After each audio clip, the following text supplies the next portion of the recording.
during the game. And welcome to Veterans Memorial Stadium in Snohomish, Washington. Wesco 4A football tonight.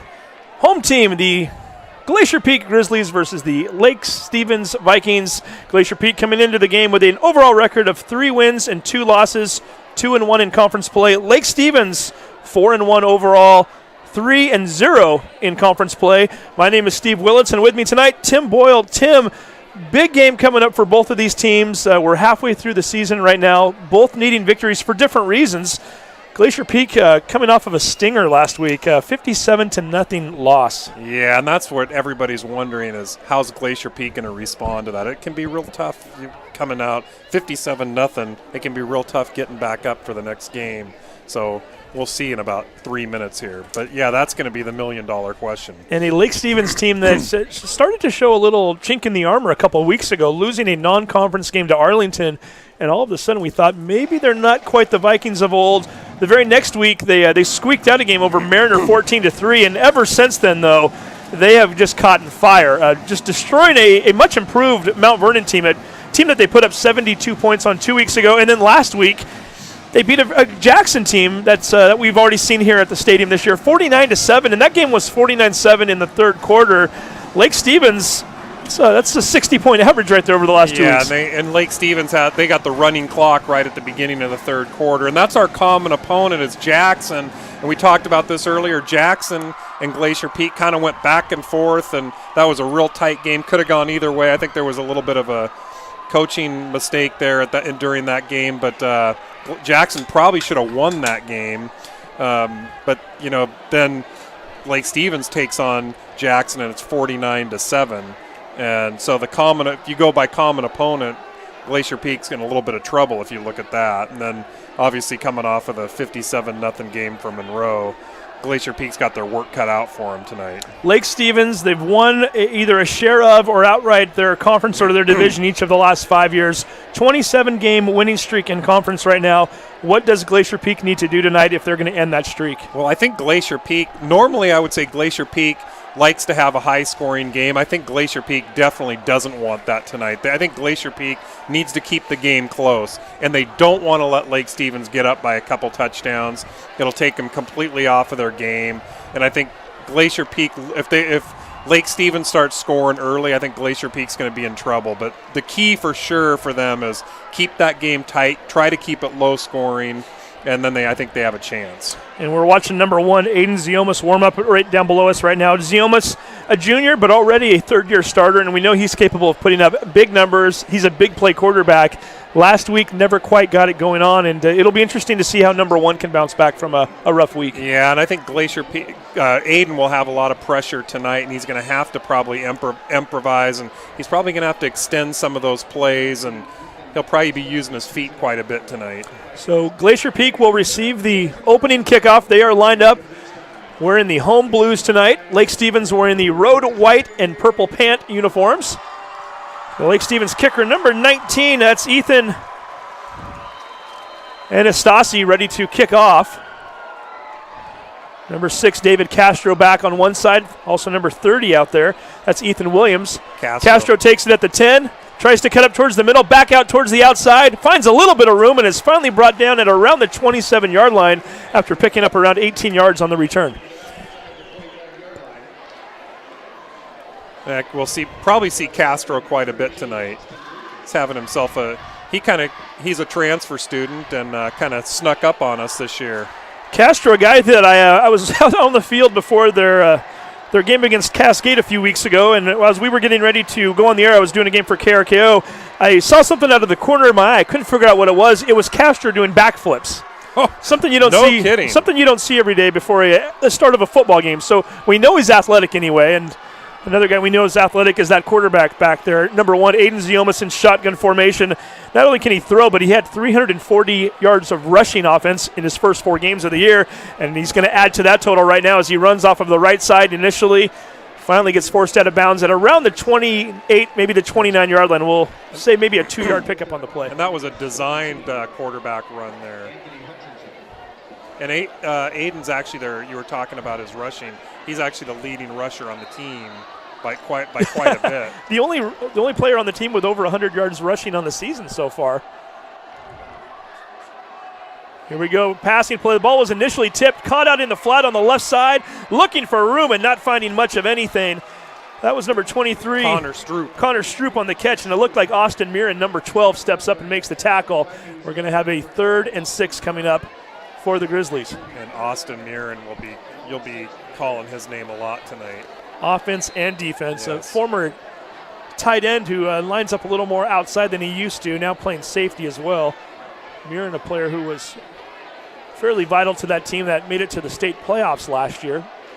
Playing a much bigger role now that he's a senior with some of the previous guys graduated. Ziomas looking to run, fumbles the football, gets back on top of it. Fortunately for Glacier Peak, that was almost disastrous as it is. Picks up the sack. It's going to bring up 4th down. Looks as though that was number 56, Matt Stevo, on the tackle. And we know he's capable of big games too. I think he had a couple sacks last week in the victory over Jackson for Lake Stevens. Yeah, and that was a manageable 3rd and 6 play. And just now we're looking at 4th and 14, and they've got a punt for several reasons. Stevo, 6'3", 200-pound senior. 10:34 to go here, first quarter. Kick is away. A lot of hang time, but not a lot of distance. It's going to bounce at the 39. Takes a little bit of a Glacier Peak roll, but not much. It goes out of bounds at the 44-yard line. A punt of 22 yards. And if you're Lake Stevens, this could not have worked out any better for you. We're 1:36 into the game. They're going to take their first possession of the game in Glacier Peak territory. Yeah, that's not – Glacier Peak definitely wasn't looking for that. They don't pick up any first downs. A short kick gives the ball back to Lake Stevens on the plus side of the field for them. So you're absolutely right. And here comes your quarterback, Connor Bardu, a senior this year, threw 40 touchdown passes last year. So far this year, he's got a 58% completion ratio, 16 touchdowns, 5 interceptions. He's thrown for over 1,100 yards. Yeah, he's got Aiden Ziomas type numbers. So we'll see what Bardu can do here. 2 receivers lined up to the right side, 2 additional ones to the left. And Bardu had some really big shoes to fill last year when he took over for Jacob Eason. And I don't think anybody was expecting Bardu to come out and have that good of a year. And Lake Stevens really didn't miss a beat last year. Speaking of big shoes to fill, too, Tom Lewis, the running back, number 5, 5'10", 175 pounds. He's a junior. Started off the season as the 3rd-string running back. We're going to see a lot more of him due to injuries lately. As early on in the year, Monteroth was getting the bulk of the carries. He was averaging over 10 yards per carry when he went down with an injury. And then Graff, their other running back, went down. We're going to get a throw right away. No, it's a run up the middle to the 20, the 15, into the end zone. We just talked about him. Tom Lewis, the tailback with the 44-yard touchdown scamper. 10:15 to go on the clock, and Lake Stevens is already on the board. Boy, it took them exactly one play, and that's the problem with giving it to Lake Stevens on the positive side of the field. And Glacier Peak looks a little stunned right now. It's the play-by-play announcer's nightmare right there. You're so busy on the first play looking at stats. You look up, and he's already running 20 yards downfield. Nice job, Mr. Lewis. I bumped you, and he was already halfway down the field. I'm like, what are you guys looking at? I'm like, oh, there he goes into the end zone. So Tom Lewis making a early run at the potential player of the game award. Extra point is up. Extra point is good. It's number 9, Brock Whitman with the kick. And again, we're less than 2 minutes into the game. Lake Stevens already out on top, 7-0. We're going to take a quick break. When we come back, we'll see if Glacier Peak can answer the bell. You're watching STSPN.com. When you shop at Ace Hardware in Lake Stevens, you not only find what you need, we make sure you get the help you need too. Hi, this is Gray Eaglestead, and I own Lake Stevens Ace Hardware with my wife, Christine. We'll greet you at the door and answer any questions you have about what you need. We're all about serving our customers and our community. We support local high school sports and many other Lake Stevens organizations and events throughout the year. So the next time you need something for that job around the house and a little friendly advice, come see us. Ace Hardware in Lake Stevens. We are the helpful hardware folks. Ace is the place with the helpful hardware, folks. Welcome back to Veterans Memorial Stadium. 7-0 Lake Stevens with the early lead. Ron Henthorn down on the sidelines. How are you doing down there, Ron? Down there in Glacier Peak. Quiet, guys, after that first opening play there, so we'll see what happens. So the wind may not be a factor here tonight as it just blew the ball off the tee. A strong wind from the west side, probably up to 10 knots, but it also goes clear down to 0. So we'll see what this kick does. And here we go, guys. Must be powerful wind because not only that, it's blowing Ron's connection out there a little bit as the ball goes out of bounds. That's going to be a flag. So Glacier Peak's going to get that on the 35-yard line after the kick out of bounds there. See if That's a positive note for I was just going to Glacier say, we'll see if that helps them after the last drive there. -4 total yards of offense so far for them after the sack on third down last Is that drive. official stats or unofficial? That's the unofficial Steve Willits in my head stats. That's good math for me. That's knowing that it starts out as a 1st and 10 drive and ends at a 4th and 14. Yeah, that's my public school math. I didn't major in the subject, but I can do that math there. It's football math. One other thing for football math, we know they're 65 yards away from the end zone, so we'll see if Mr. Ziomas and company can get something going. Number 31, Anthony Collins out there in the backfield right now, the 5'10", 165-pound senior running back. Castro in motion, fakes the handoff, looking to his left, scrambling. Ziomas is going to take off running, stiff arms one would-be tackler, and finally gets pushed out of bounds. Looks as though he got to the 37-yard line. And again, Tim, we talked about this earlier tonight, you and I. Ziomas earlier in the season finding a lot of running room when he starts to scramble. When you play teams like Monroe and like Lake Stevens, the going gets a little bit tougher. It does, and when he was playing some people like Cascade and other teams that don't have quite the same line, he has a lot of success there. He might have some trouble tonight. Looks to throw, ducks underneath one tackler, dives back towards the line of scrimmage, might have lost, is going to lose 3 yards on the play. We'll give him a 3rd and 11 coming up, and I'm not exactly sure what that was. It looked as though it might have almost been a broken play. I think that was broken, yeah. I don't think that was designed, and he just had nowhere to go. He's going to have, we're already looking at 3rd and 9 here. No, it's going to be more than 3rd and 11. They lost 3 yards on that play, yeah. Updated the scoreboard here. It's wishful thinking on the home scoreboard part, right? Go. There we go. 9:34 to go here, first quarter. 3 receivers lined up out to the left. Bo Burns, one of his leading receivers all year, 20 catches going into the game last week. He's lined up out on the far left. Ziomas looking. Now he's got some room. He's going to take off running. It looks like he's going to pick up the first down and then some. Looks for the sideline, cuts it back towards the middle. Finally dragged down at the 34-yard line of Lake Stevens. A gain of 32 yards on the play. That was a great heads-up play, and one thing, people say, he's a little bit small to be quarterback, but I got to tell you, that kid can get out of trouble like Glacier Peak's never had a QB like that. Anybody who says he's too small to be quarterback has never seen him play. Exactly. We've seen him play plenty, and he does just fine. It was a big pickup. First time tonight, Glacier Peak in Lake Stevens territory. Once again, trips out to the left, takes the snap, hands this one off. Collins up the middle, lunges forward to the 29-yard line. We'll give him a pickup of 5 on the play. And that's a good pickup. They'll take that on first down any day of the week. You'll always take 5 yards. And that's one thing Glacier Peak kind of needs to do is establish a running game. Their running game has really been Aiden Zioma scrambling around and extending plays, and those are the type of plays they need. 8:39 showing on the clock, first quarter. Lake Stevens with the early 7-0 lead. Glacier Peak looking to answer right now. Ziomas in shotgun formation. Handing off, late delay handoff to Collins. This time Lake Stevens waiting for him. Collins maybe picked up a yard on that play. Dive right up the middle. 3rd and 4 coming up. Going with the running game twice in a row. You just don't see GP doing that a lot, and I'd like to see him do it a little bit more, but they got to have success at it first. And quite frankly, when you do that, it keeps defenses honest as well, right? It does, exactly. Opens up the passing game, which they like so much. So 2 back-to-back designed running plays to the tailback. See if they want to go for 3. This time Ziomas dropping back, looking downfield, throws it over the middle. It's completed. Evan Manis. Manis inside the 10-yard line. They finally bring him down at the 9. 19-yard gain for Manis. He had 3 touchdown catches against Cascade a few weeks ago, and Evan, I'd love to see him get going again. Got off to a little bit of a slow start in like the first game, and then all of a sudden he came back on a rampage, and he's having himself a great year, offensively and defensively. 13 catches coming into the game, 4 of which have gone for touchdowns. That's a pretty darn good ratio. It's a great ratio. 1st and goal.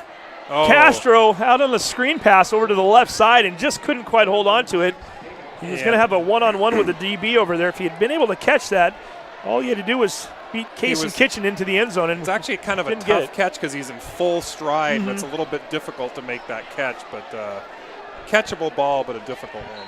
Second and goal coming up. 7:38 to go, first quarter. Glacier Peak on the move.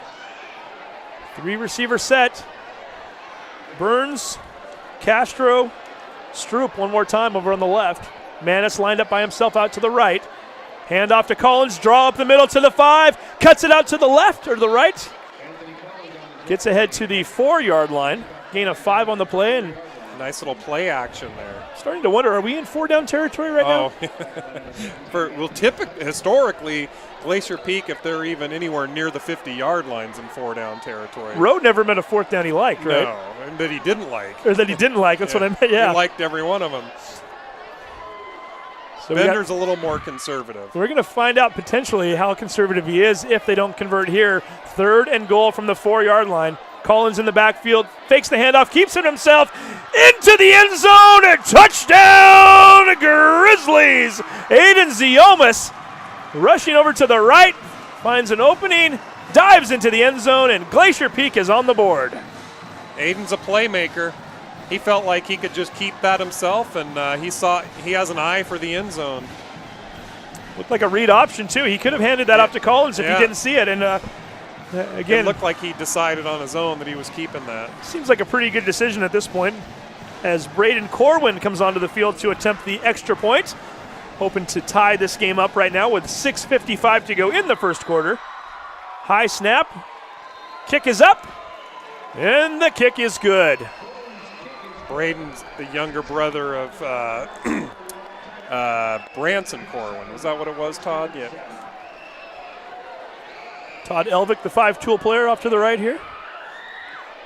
As we are looking at a fairly decent night tonight, as you just heard from Ron Hinthorn a few minutes ago. A little bit of wind kicking up right now, and as I say that, I look over at the flag, and it is now dying down just a bit. But I have a feeling it's going to be one of those nights where it's going to be swirling off and on. Football. It's kind of Friday night football, whether it's a little chilly. There's some rain, couple raindrops here and there. It's kind of threatening to rain. It's a little different. We've had some like 80-plus degree days for these football games. Well, you've got 2 teams that like to pass also, so you never know what the elements are going to bring. If it does in fact start raining, it could change the complexion of this game a little bit. We wouldn't know that by watching it thus far. We've seen 2 rushing touchdowns, but listen, they're already doing better than last week. oh, well, there you go. That's very true. It's a good point, Todd. On both offensively and defensively. Yeah, that is right. At this point last week, it was 22-0. So already? Well, it was 4:55, I believe, to go in the first quarter when I think Isaiah Cole had the 60-yard interception return. But you have to remember, too, Monroe came out and onside kicked after their first initial touchdown and recovered it at that. So they did recover? They did recover and scored a few minutes later. So it was 16-0 really before the Glacier Peak offense ever took the field. And that kick is going to sail out of the end zone, and Lake Stevens will start at the 25. Start at the 25-yard line. Once again, Connor Bardew bringing the offense on. We've yet to see Bardew throw a pass yet tonight. That's right. It is 20 in high school. We've been watching a little too much pro lately. That's right. All of us. It was always 20 for years in the pros too, and they changed that. Perhaps the way these kickers are booting the ball at the high school level these days, maybe they'll change that eventually. We'll see. I think they'd rather not have kids run it out. I think they kind of gear it towards that. And that's why the NFL's done the same thing. Yeah. Those are obviously the most dangerous plays on the football field. For sure. So you've got full board, head of steam going. Ball out into the flat. Bardew with his first pass of the night completes it to Anthony Hutchinson. Hutchinson, eluding a few tacklers, spins out of a couple of handles there and finally gets brought down at the 23-yard line. And if you're a Lake Stevens fan, you've got to like to see the fact that number 17, Hutchinson, on the field. He's missed the first 4 games of the year, made his return last week, a big-time player for them. Well, just right there, you saw him shake off about 4 tacklers before they finally brought him down. And that's a guy who we were just looking at his stats right before the game here. Won the district 100-meter in track last year as a junior, as we get a sweep play there. That's number 1 on the carry, Ian Hansen. He ran an 11:18. And there's a lot of fast kids in the Wesco 4A, and an 11:18 is a very fast time. Well, Daniel Arias from Jackson is heading off to Colorado next year to play football. He finished second in that race, so you know that you're in good company when you're defeating number 7 for Jackson on the football field. Is 3rd and 7 coming up. All of a sudden, the Glacier Peak fans here, the faithful, starting to recognize that they've got the momentum, trying to bring it with their energy here. Ball throwing deep. Hutchinson gets behind everybody, catches it at the 39, stumbles a bit, cuts back at the 16-yard line, eludes one tackler, and is finally brought down at the 11-yard line. That's going to be a gain of 63 yards as it's going to be spotted at the 12 now. And he just flat out got behind the secondary there, and it was a great pass by Connor Bardew. And even after he caught the ball, they couldn't tackle him for about 7 seconds. So it looks as though they're going to spot it at the 13-yard line. We'll give him a gain of 64 on the play. And we just talked about Hutchinson's speed, and it was on display right there. A nice pass by Bardew. He threw that about 55 yards in the air at least, I would think. We knew one of the big matchups tonight would be Lake Stevens' powerful offense. We've talked about them, over 120 points in the last 2 weeks. Looking for more right now, out into the flat. Ball is caught and pushed out of bounds as number 1. That's Ian Hansen, the 5'10", 185-pound junior. And they're going to give it to him right on the 1-yard line there. He almost got himself in the end zone. Picks up the first down. We talked about it in pregame briefly, and we talked about it earlier. Glacier Peak, for them to even have a chance tonight, they gotta keep up with them. They can't let. They want to keep this a little more low scoring than it's turning out to be right now. Tom Lewis with 4 rushing touchdowns on the year, came into the night with 3. We saw him score one earlier tonight. Let's see if he gets another one here. A little flip pass. Lewis into the end zone. Touchdown, Vikings. We won't call that a rush. I think that's technically a pass. It was forward. Did he actually flip that to him? It looked like it was flipped forward a little bit. We got the replay. We have the Todd Elvick replay coming up. Let's see if that was. Oh, we don't. Okay. Oh. I'm sure if you ask Mr. Bardew, he's going to want that on his record. Oh, for sure. It looked as though it was pretty close, but I think he might have been a forward pass. If either it goes way, forward even an inch, it's considered a pass. Hey, Lewis doesn't carry either way. He gets credit for his second touchdown. And I don't think he was even touched on that play. Kick is up. And the kick is good. 5:14 showing left in the first quarter. We've already seen 3 touchdowns tonight. The Vikings 14, the Grizzlies 7. You're watching STSPN.com.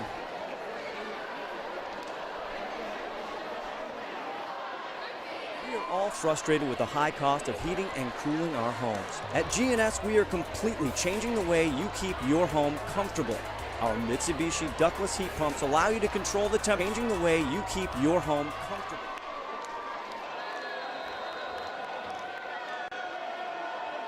Again at Veterans Memorial Stadium, you just saw the GNS heating and cooling commercial. Talk about heating up these offenses, both of them. 3 touchdowns in the first 7 minutes. See if Glacier Peak can make it for us. Castro goes all the way from right to left. Ran a lot more than he should have to pick up, we'll call it a return out to around the 20-yard line. Little east-west running there. Not enough north-south, and it's going to be spotted right at the 20 with 5:05 to go here in the first quarter.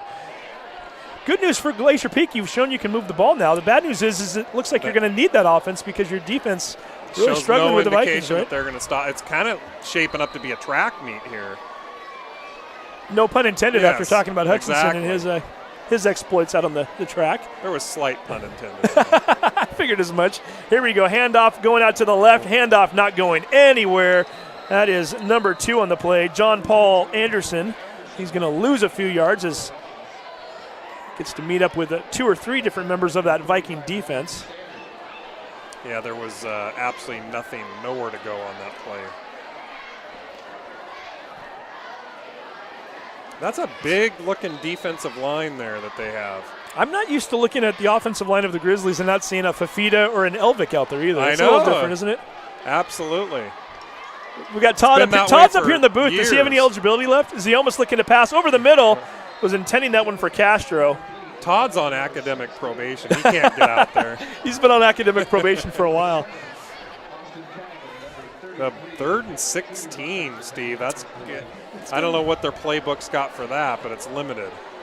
Well, we've seen number 1 scramble for a few 3rd and longs in the past. He had like a 30, 40-yard run earlier. 34-yard run early on. I don't know if that's the one you want to dial up right now, but we'll see. 4:24 left in the first quarter.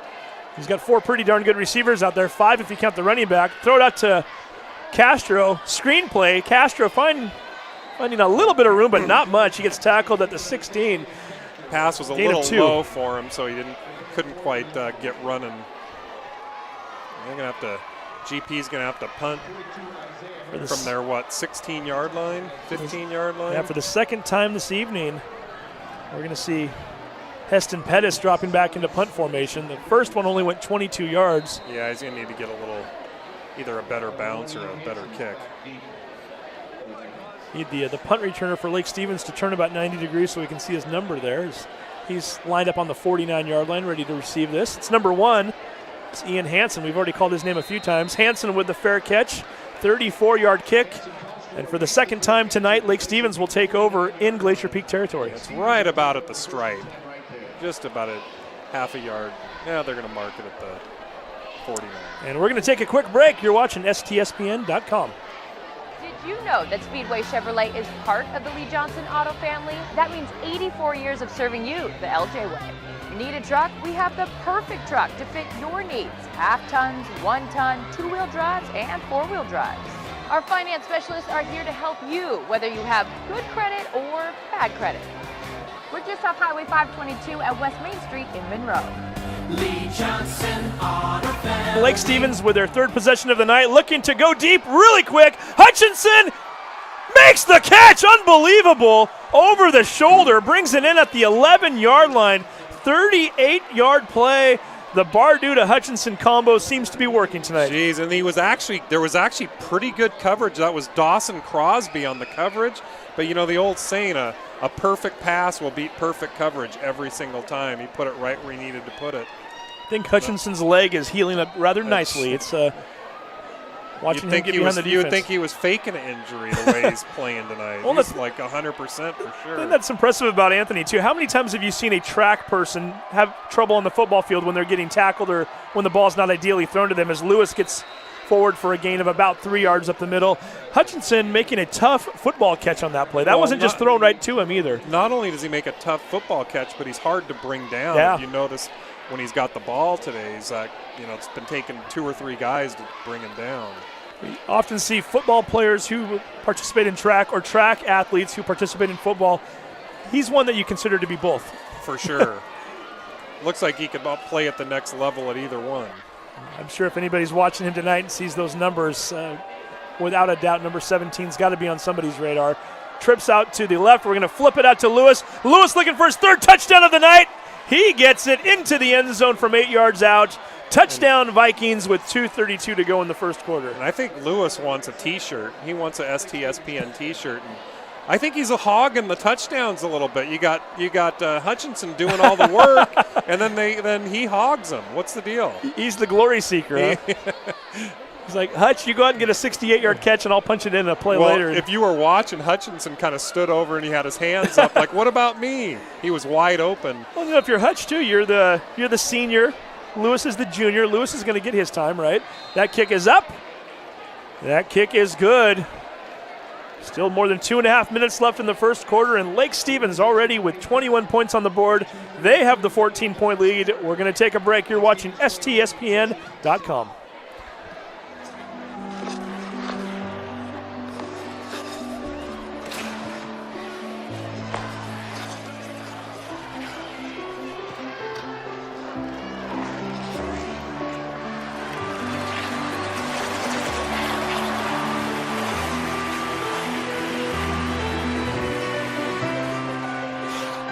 Your dreams evolve, and with committed support, they thrive. American Family Insurance. Sponsors? And welcome back to Veterans Memorial Stadium. 21-7 is our score.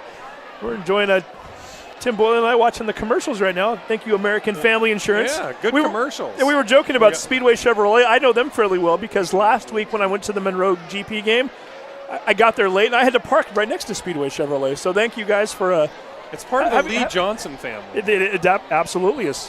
Carissa on the commercials, Carissa Thompson. We like seeing that. She's on Fox, too. Fox, Inglemoor High School grad, so from the area. I did not know that. Dad works for Lee Johnson, actually. That's where Steve Hannon is now. That's true. That's very true. Oh, here we go. Castro looking for some room. Cuts it back at the 35, past the 40. Finally gets brought down at the 41-yard line. GP And they need to get something going. They're in business here with 2:24 to go. And that was in the the north-south running that he was just doing there. He was doing east-west. That was a great run by Castro. So you're saying perhaps he learned a lesson from that last one a couple minutes ago. Actually, it wasn't so bad when he did the east-west. He just had to run a long. He had to run a long ways, but yeah, they'd prefer the north-south. But good run by Castro. I'm confused here now because we're kind of, are we east-west or north-south? Well, north-south. I know the terminology, right? But it's it's the that's a football good term. question. Let me think about that. As they're now running towards the west, I believe. That's right? west over there. See, there we go. That's Ron Hinthorn correcting us on the geography. That's what I was thinking too. But nobody doesn't like the wedge. Ziomas going down for a sack there, 2-yard loss. But yeah, you're right. The coach, they always tell you when you're a kid, run north-south, Yes. right? Well, what happens when the field runs east-west? That's all I'm saying. It's a little different. It's a physiological, what am I trying to say? Geographical. How's that sound? Geographical question. Philosophical question. Philosophical, yeah. Say. Ron's down there with a compass. Yeah, we'll ask Ron about that here in just a moment. Handoff up the middle, draw play, spinning out of one would-be tackler, and finally Mirren steps up and slams him to the ground. That looked like that was number 17 on the carry. Kalen Briggs, all 5'7", 140 pounds of him. Kalen Briggs won the starting job this year at running back, but they just haven't done a ton of, they haven't used their running backs that much. So we haven't seen a lot of Kalen Briggs this year. And when they have utilized the running backs, they tend to be in the short passing game. We don't see them necessarily carry the ball as much. 3rd and 8 coming up. Glacier Peak really needing a first down right here. Trying to keep this drive alive and trying to keep the ball out of the hands of the Vikings offense.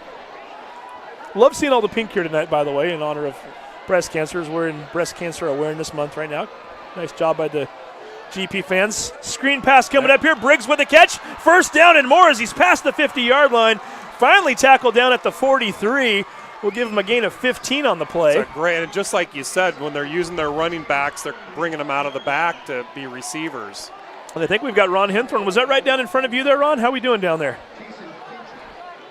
A little more excitement down here on the GP side tonight after that little move right there. I think they're taking a page out of my playbook there with those short passes. That's what they got to do to keep this thing going. Here we go. We'll have Ron get in Coach Bender's ear if we need to. Another short pass out to the right this time.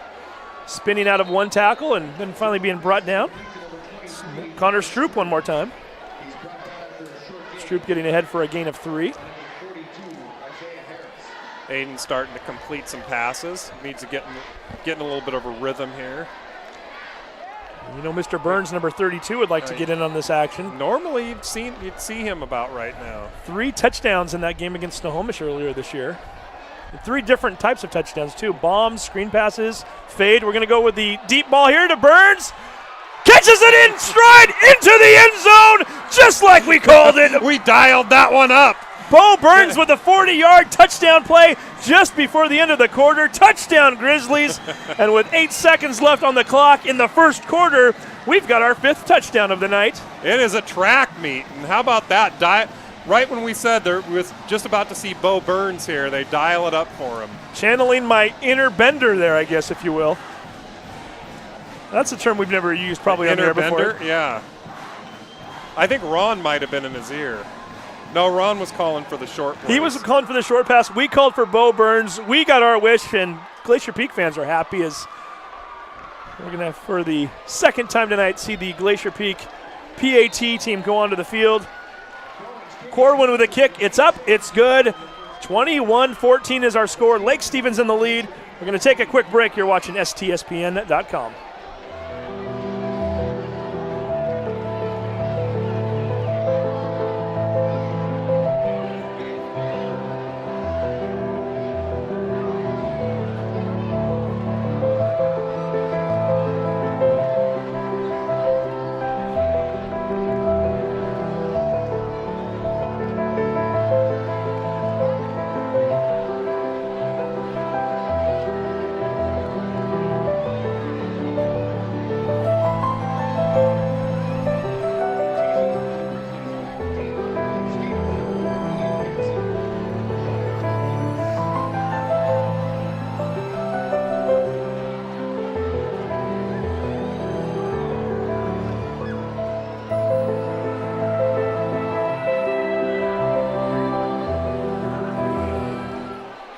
Welcome back to Veterans Memorial Stadium in Snohomish. Steve Willits, Tim Boyle, Todd Elvick, Ron Henthorn, a whole cast of characters, if you will, and a lot of fans down below us here watching what is an exciting football game tonight. 5 touchdowns total in the first quarter as that ball goes into the end zone. Ian Hansen.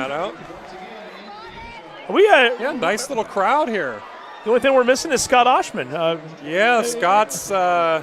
Scott's parents' weekend down in Willamette this weekend, so he's going to go to a football game down there. He's going to watch the Bearcats, huh? Maybe Scott will call in later.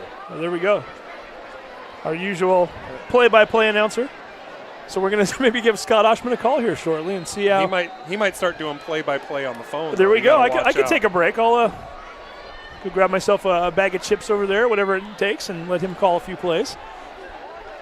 I've already got my 5 touchdown quota in for the night, right? So no kidding. We're on pace to be like 84 to 76 or something. And despite all the touchdowns, it's been a pretty quick game. And here we go again, another run right up the middle. That's Lewis carrying it forward to the 34-yard line. He picks up 14 yards. And Lewis is going to have some like video game type numbers tonight if he keeps this up. He's getting the short touchdown, so he's going to have video game touchdowns, but not the yards to show for it. It's a little bit crazy if it was right fantasy football, he'd be having he's going to have one of those crazy 40-point nights. He did have a 44-yard run, so that kind of helped to escalate things really quickly. And that is the end of the quarter. I'm going to look at our producer here, Todd Elvick. Are we keeping it on here? We're going to go to a commercial break. When we come back, might even have Mr. Oshman. We'll see. Stay tuned for the second quarter. If it's anything like the first, it's going to be exciting. You're watching STSPN. That means 84 years of serving you the LJ way. Need a truck? We have the perfect truck to fit your needs. Half tons, 1 ton, 2-wheel drives, and 4-wheel drives. Our finance specialists are here to help you, whether you have good credit or bad credit. We're just off Highway 522 at West Main Street in Monroe. Lee Johnson Auto Family, the LJ way.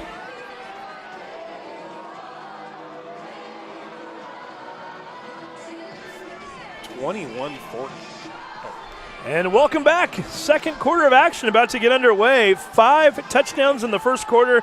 If you're just tuning in, stay with us, watch the game now, but go back later and watch the first quarter. Exciting to say the least. A track meet, as you keep mentioning, Tim Boyle. Pretty much, and it's Glacier Peak's actually doing what they need to and kind of hanging with them. You know, a lot of people were worried that this would just get out of hand, but I think they need to keep it a little lower scoring, though. Tom Lewis with another carry up the middle, finding a lot of space, cuts it out to the right, then back inside a little bit before he's finally dragged down at the 40-yard line of Glacier Peak. A gain of 26 on the play, and we were just talking about how, jokingly, Lewis doesn't have the yards to match his touchdowns. He keeps running like that. He will very shortly. You spoke too soon. But, yeah, he's having a career night. How good are you guys? Oh, we got Ron Henthorn on there, too. Ron, what do we got down there? Code, like dominoes. Look across the field when it. Oh, yeah, they're doing that stuff like they do in college. You got little dominoes and big signs up there. Yeah, you got to figure that out, Tim. When Connor Bardew goes to call his plays, he looks over to the sideline, and they've got the boards that they used to hold up to.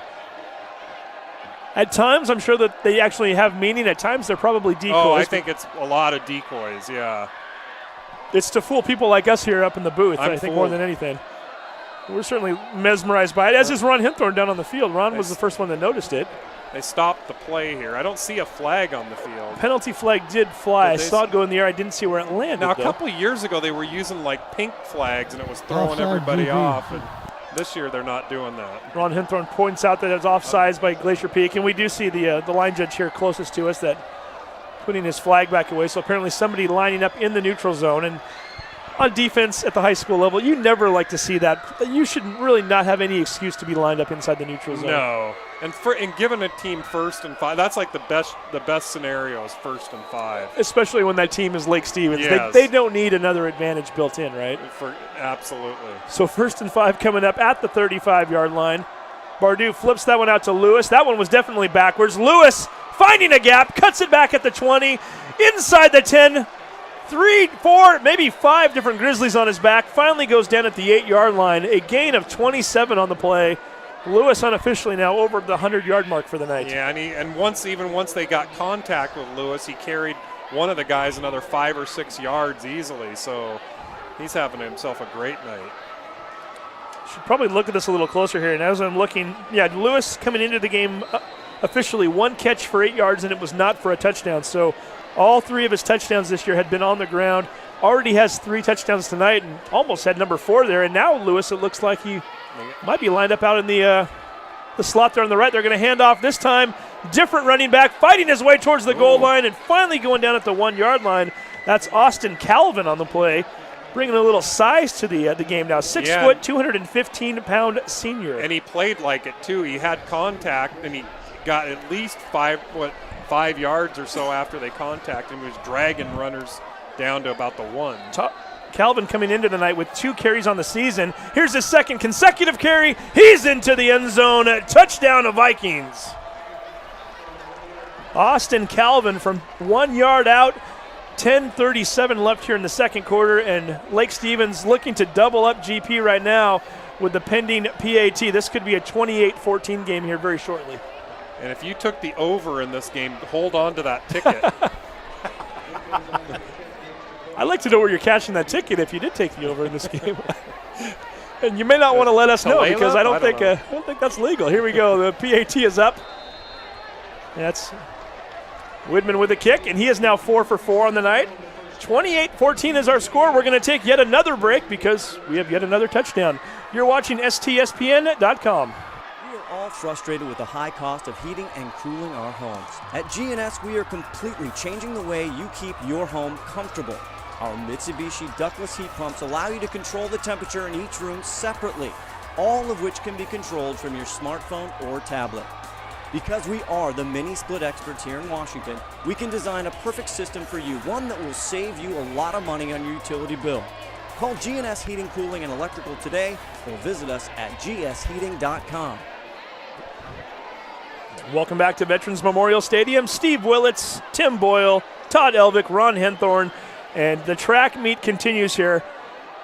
Less than, I'm doing my math in my head, 13 and a half minutes into the game, and we've seen 6 touchdowns already, Tim. Yeah, we're on pace for like 20, 21 touchdowns, which is just ridiculous. That's got to be some sort of a record for the stadium, right? Oh, it has to be. Think about the way they used to play the game back in like the Dick Armstrong days when it was 3 yards and a cloud of dust, and you'd be lucky if a team got to 14 or 21, right? Exactly. The clock would run so much because of those running plays, and now the clock's always stopped because there's so many passing plays and first downs, and so the clock seems like it's constantly stopped in this day and age. Vikings able to move the football all over the field on offense. They've been struggling in their kickoff game tonight, though. That wind continues to blow that ball down. Definitely. Ron, how's the wind down there? I'm glad you asked that because it's windy and it's cold. It's coming in from the west side around the corner of the stadium here. The flag actually down on the other side is just standing still, but on again down here, it's a lot of. See how we catch that ball.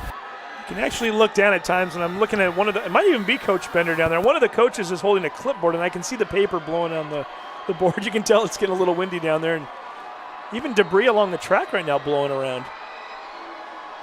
We're going to see they're going to finally hold this kickoff, which means it's probably not going to go as far, and it doesn't as it's fielded at the 10-yard line. Castro looking for room, dancing around a little bit. Not finding much at all as he's going to maybe get to the 21-yard line. It's as though we had a couple different guys in on the tackle. Number 32, Austin Lucas. Number 54 also. I thought it was a 54, but no, my eyes don't deceive me. I'm looking. There's a 54 running off the field, but there's not a 54 on their roster. The Phantom. That happens in high school all the time. It seems to happen more often than not, doesn't it? Especially the first game of the year. We don't know who anybody is. All the names are mixed up. I'm not sure that dancing helps a whole lot. The dancing? When he was on his way back, it was like, make a decision and run hard. I thought we were talking about number 54. I thought I missed something there. His play's going to go up the middle for a gain of about 2 yards. Collins getting the carry on the play. Oh, look at that. We've got our lackey is here. There's the T-shirt. Sarah the T-shirt Elvick is here. Sarah Elvick bringing the player of the game T-shirt in here. It's a good-looking shirt this year, too. They have to bring these. Loomis has to deliver these shirts. They're so sought after. Snap, handoff goes to Collins one more time. Collins looking for room up the middle. Talking about 2 or 3 yards in a cloud of dust, that's what GP's trying to do right now. I think GP might want to slow it down just a little bit. For GP, if they can do a sustained drive here, 4 or 5 minutes, take off the clock and score a touchdown, that would be the ideal scenario for them right here. Well, in order for that scenario to play out, they need to get a first down here as we're looking at a third. The scoreboard shows 3rd and 2. However, it looks like it's more about 3rd and 4, 3rd and 5. Ziomas is going to keep this one himself, and he's wrapped up around the ankles. Tackle made by number 42 on the play. That's Isaiah Harris. Harris doing a nice job of staying home, recognizing the fact that, hey, occasionally Ziomas will keep that ball. Tried to tuck it away, and Harris wasn't having it. It's going to bring up a 4th and long. Yeah, now you lost a couple there. And see, when you get in a game like this, you got to start thinking about going for those 4th downs, not because of the time in the game, but because every time they're getting the ball, they're scoring. So you haven't shown any chance of stopping them. it. Yeah, absolutely. That ball almost getting blocked. Nice job by Pettis to get that one off without getting a block. Oh, and that's taken a great Glacier Peak bounce. Hansen very wisely pulled away from that ball as he was going to try to make it over the head catch initially. Didn't do so, and that punt looks like it's going to go for 44 yards on the play. And it looks like that's against the wind. Ron, which way is the wind blowing down there? Blowing from your left to your right. So he was kicking with the wind. With the wind. Got a nice bounce, too. That was a wind-aided kick with a bounce-aided play at the very end there. Gets him 44 yards. So Lake Stevens a little bit longer distance than they've had in previous drives, but then again they've started a couple drives back there, and they've done thrown just like as well. a 60-yard pass. See if maybe they try to dial Hutchinson up. However, those passes early on were going the other direction, so now that they're going against the wind, perhaps this will affect Bardu's ball. Yeah. We'll see. It's a great point. Every once in a while I get one or two. That's why they pay you the big bucks. Exactly. That's why I get the extra bag of Cheetos at the end of the night. No extra bags. There's a bunch of extra bags. Well, there we go. So you can't take them with you. It's not like it's like a buffet. You got to eat it here. See, if he had told me that earlier, I may not have come tonight. So I'm glad you're filling me in now, Mr. Boyle, as we have a conference out on the field now with the referees. It looks like maybe a timeout even for that matter. As Lake Stevens looks like they're getting ready to move the ball like there's a penalty. You're absolutely right. This is not good news for Glacier Peak. They're going to march that one up 10 yards. That is not good at all. They seem to have them in halfway decent field position, and I didn't even see the flag on the field. Austin Calvin staying in at tailback too. We got his first 2 carries of the night on the last drive. See if Ron, did you hear what that penalty was? No, I haven't heard yet, but I think he's still having a conversation out there. When he's going to turn around, he'll probably give us a signal. I don't know if his mic's working or not, but he keeps acting like he's turning. They're definitely having a powwow about it for sure. Interesting thing is that they're talking more to the Lake Stevens players right now. Oh, now look at this. It's going back the other way again. Perhaps offsetting, or are they going to march past the 31? But they only went 10. Well, they went 10 one way and then 10 the other, so it's either offsetting or they decided that there wasn't a penalty. Yeah. If it was offsetting, why would they even move the ball 10 yards? I need the wedge to get in there on the field and get some clarification. Ron, how are your running shoes doing tonight? They're kind of slow. I don't blame you for not wanting to go It's a track meet down there, Ron. Yeah, well, we got a nice referee confab on the far side over there. They're kind of like discussing what they just did. I'm not sure they know what they did.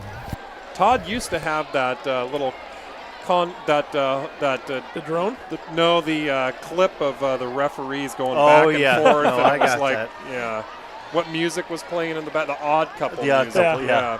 You've got to like those offsetting personal fouls where they march 15 yards one way, then 15 yards the other.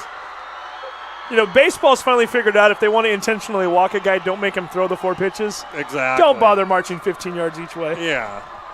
They normally don't do it when it's like a 5 or 10 yard penalty, though. We live in the day and age of Fitbits, though, so perhaps they're looking to get their steps in. That's true. They got to get their steps in. Well, the head ref's over there explaining what he's doing to the Vikings coach to see if he'll come back over and let us know what he's doing here. Man, I got to tell you, it's like in high school, sometimes they powwow for a long time on these calls. This is the longest punt play of all time here. Okay, for all the scoring that has happened tonight, this game was actually moving at a fairly decent pace up until now. Until now. Now, are they going to go the other way again? Kind of strange that the one thing that would slow down a game with 6 scores is a punt, of all things. Yeah. Are they now? Oh, whoa! Look at the. What are they doing now? Don't tell me we're going to repunt. Wouldn't that be something? Now they're pulling both teams off, and what in the world? This is Ron. See if you can get some clarity on what they're doing out there. Now the head referee's out in the middle of the. It almost looks like they're going to redo it. I think they're going to re-kick the head official, who we don't have the names up here, unfortunately, but the head official is back where the punt took place. Yeah, they're definitely going to kick here we over. Go. Holding. They're saying holding Glacier Peak. And it's fourth down all of that again. for a 6 or 7 minute conference, so that's interesting. The hold must have happened before the punt, because otherwise they take that, they actually get to take that, they add it to the kick. So if the hold is before the punt happens, then they can actually make them re-punt it. And they are marching that thing way back there, so yeah. You're absolutely right. And perhaps part of that conference was to try to determine where was the ball before. At that point, the sticks have already moved, your yard markers moved, and perhaps they were even watching STSPN.com, and they were using us. trying to use us to figure that out. That's happened before. We are the official replay. Well, that's very true. true. Bit of understanding here, but not much. They called holding on GP after the kick. Coaches don't understand why they're bringing it all back to do it over. And that makes a bunch of us, doesn't it? As Hansen awaits the return here, he's waiting at his. He was waiting at the 45-yard line, has to fade back to midfield where he finally makes the catch. Looks like they're going to spot him at the Lake Stevens 48, so not a bad kick. That one went 37 yards with. No, they lost some field position for sure, though. Yeah, they no return. were on the 31 or 32. 31, yeah, so that's now they're on the 48, so they lost about 16 yards. However, with Lake Stevens, usually you gain 16 yards in about 6 seconds. Yeah. This time it took them about 9 or 10 minutes to do it. That's the way they slow it down. It's one way to slow down their offense, huh? Keep everybody confused with the conferences out on the field. They're still having a conference out there. Explaining that one to Glacier Peak. Anchor Graves is out there trying to figure out what's going on with the call there.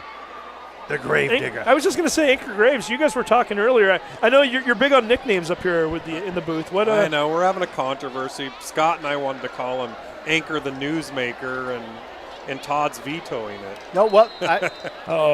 Todd wants to call him the Grave Digger. Well, we can't really call them that tonight because they're on the wrong side of the scoreboard. Bardew pump fakes, throws it out to Hutchinson out on the right flat. Hutchinson catches it inside the 40, finally gets brought down at the 36-yard line. Hutch with a big night already, and once again, he gets positive yards and a first down. We'll give him 16 on the play. Yeah, and I think there was a miss. I think the DBs missed their call there because he was wide open out there. Missed the call, and I think they bit on that fake too, as Bardew with the real strong shoulder pump fake and made it look as though everybody was going to go downfield or the play was going to go downfield, and then Hutch just waiting out there like, hey, they're going to forget about me. I'm a pretty good target out here, and that's exactly what number 17 did. Handoff this time, Lewis back in the game. Lewis being met at the line of scrimmage, and he's drilled into the ground. And that's Anchor Graves. That was a big hit. And Glacier Peak really, if they want to stay in this game, they've got to stop. If Lake Stephen goes down and gets a touchdown here, they're going to be in big trouble. So this is a big, important possession for the Grizzlies. So 1 yard gain by Lewis on the play. Brings up a 2nd and 9. 8:03 showing left on the clock here in the first half. Lake Stevens already with a 28-14 lead and looking for more, and I think we're going to get 5 additional yards for Lake Stevens now as somebody on that GP side jumped into the neutral zone. Yeah, and I think that was 55. Victor Johnson, 5'11", 240-pound senior. There's a few Johnsons on the GP. Drew Johnson's out tonight, they told us. Johnson, a common last name. Are we looking at relatives of one of those? Now that should be a false start. That should come back the other way. So they're going to get that back. Yep, they're already. They didn't even think about that. They marched that off. Ian Hansen was all the way back into the secondary by the time they blew that whistle. Okay, you guys are going to have to keep talking. I'm going to go down and check the batteries in that ref mic. So we're looking at a 2nd and 9 coming up. 7:55 and counting right now. 3 receivers set for the Vikings out to the left. It looks as though that might be Hansen out to the right. Handoff once again to Lewis. Lewis being met at the line of scrimmage and finally being dragged back.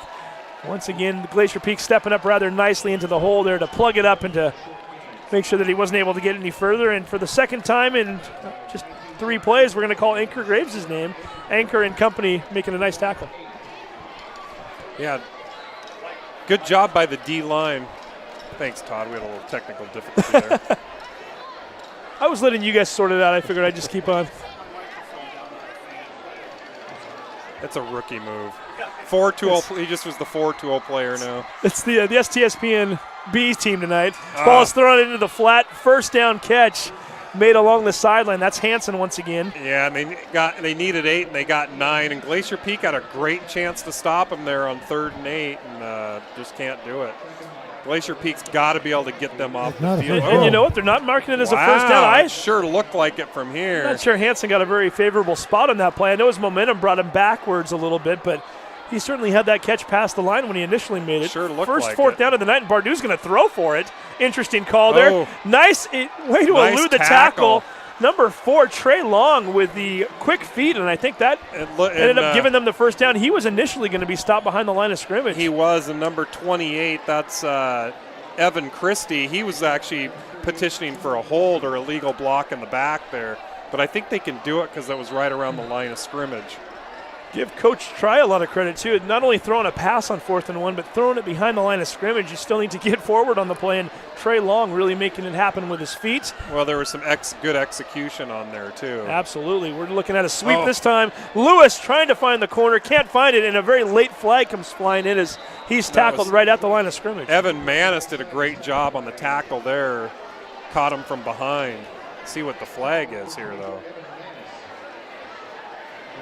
It's going to be a hold on Lake Stevens. Seeing more and more laundry on that field every play now. And I'm sure they're going to accept that penalty. They want to back them up out of the. Oh, absolutely. They're kind of approaching the red zone there. Anytime you can get a 1st and 20 as opposed to a 2nd and 10, you take it. Especially with the team in white out there. Yes. So once again, a 3 receiver set. Now we've actually got 4 receivers lining up out here for Lake Stevens. Sounds like the referee mic working again. Oh, look at that. Yeah. Todd Elvick down there plugging things in and moving pieces around. We always like to see him doing his thing. Blitz coming. Bardou stepping up. Throws it across the middle. Mirren wanting a flag. He's not going to get one. Yeah, it was close.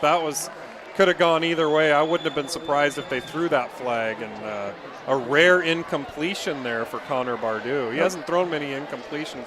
And the other thing you notice is they haven't got a lot of pressure on him. So they're giving him some time back there. Dawson Crosby, it looked like, on the defensive side of things there, as he was all over Mirren's back. Well done. Comes up with a 2nd and 21 as they're actually going to spot it a little bit further back at the 37-yard line. Bardou looking around. Throwing it across the middle once again. Ball is tipped way up into the air. Coming down with it is Mirren. Unbelievable. The brakes are just going Lake Stevens' way. That could have been picked off easily. That thing was up there for like a game of 500 there. Yeah, and, Austin Mirren heads up play as that ball ricocheted about 20 feet into the air. You could see Mirren immediately come over like it was the immaculate reception. Exactly. Jumped up and caught it at its highest point, which is what they teach receivers, and he's able to make something out of nothing. Gain of 3, but nonetheless, great catch. 3rd and 18 is what they're calling. There's a great opportunity for Glacier Peak to get a stop here. Bardou dropping back. Plenty of time. Throws it deep across the middle. Incomplete. That one was almost picked off as Collins got his hands on it. And all of a sudden now we've got an interesting dilemma for Lake Stevens. 4th and 18. 4th and 18 from the 33-yard line. You're kind of in no man's land. I think they go for it because it's too far to kick it from there. It's a 50-yard field goal. Not going to do them any good. And, so yeah, I think, well. And you've got big play arsenal in your repertoire if you're Lake Stevens, so you're not afraid to go for it, certainly. And you've got the luxury of having a 14-point lead. That doesn't hurt either. Yeah, and Glacier Peak, in their mind, they're thinking, man, what do we need to do to get these guys off the field? See if they can do it for the first time tonight. 5:18 left in the second quarter. Lake Stevens 28, Glacier Peak 14. Lake Stevens needs to get to just about the 15-yard line for a first down. Bardou looks to throw the screen pass, throws it a bit high. Hansen comes down with it, finds room in the middle, and then some. He's going into the end zone. Touchdown of Vikings. 4th and 18. Go to the little guy. All 5'10", 185 pounds of him. The junior catching the pass and then finding running room. And if you looked at that play, the pocket was collapsing. Bardu had pressure on him. Great heads-up play to get it to Hansen, and Hansen just found a seam there, and the guy's got wheels. To me, like from down here, that was a set screen play, drop type of a thing where. Well, Ron cut out on us for just a second there. Yeah, Ron was just pointing out that it was a set screen play, and he's absolutely right. That was from the get-go. And another gutsy call, throwing a short pass on 4th and 18 rather than trying to catch it all through the air. He was just going to let his one of his quickest and most gifted players out on the field make it happen. And once again, Ian Hansen able to do so. And, well, they've got a lot of playmakers. That's the problem that Glacier Peak's having, is they can throw it to about 3 or 4 guys down there. So 5:09 to go in the second quarter. Lake Stevens already with the 35-14 lead.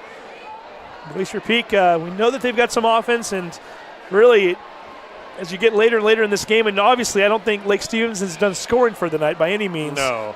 Glacier Peak needs to answer with something before the end of the half. They got to keep their heads up here. That's the problem with some historical Glacier Peak teams, is they get a lead, and when the other team gets a lead like that, the wheels kind of fall off. So they need to keep their head up, and the way these teams can score, it's not over yet.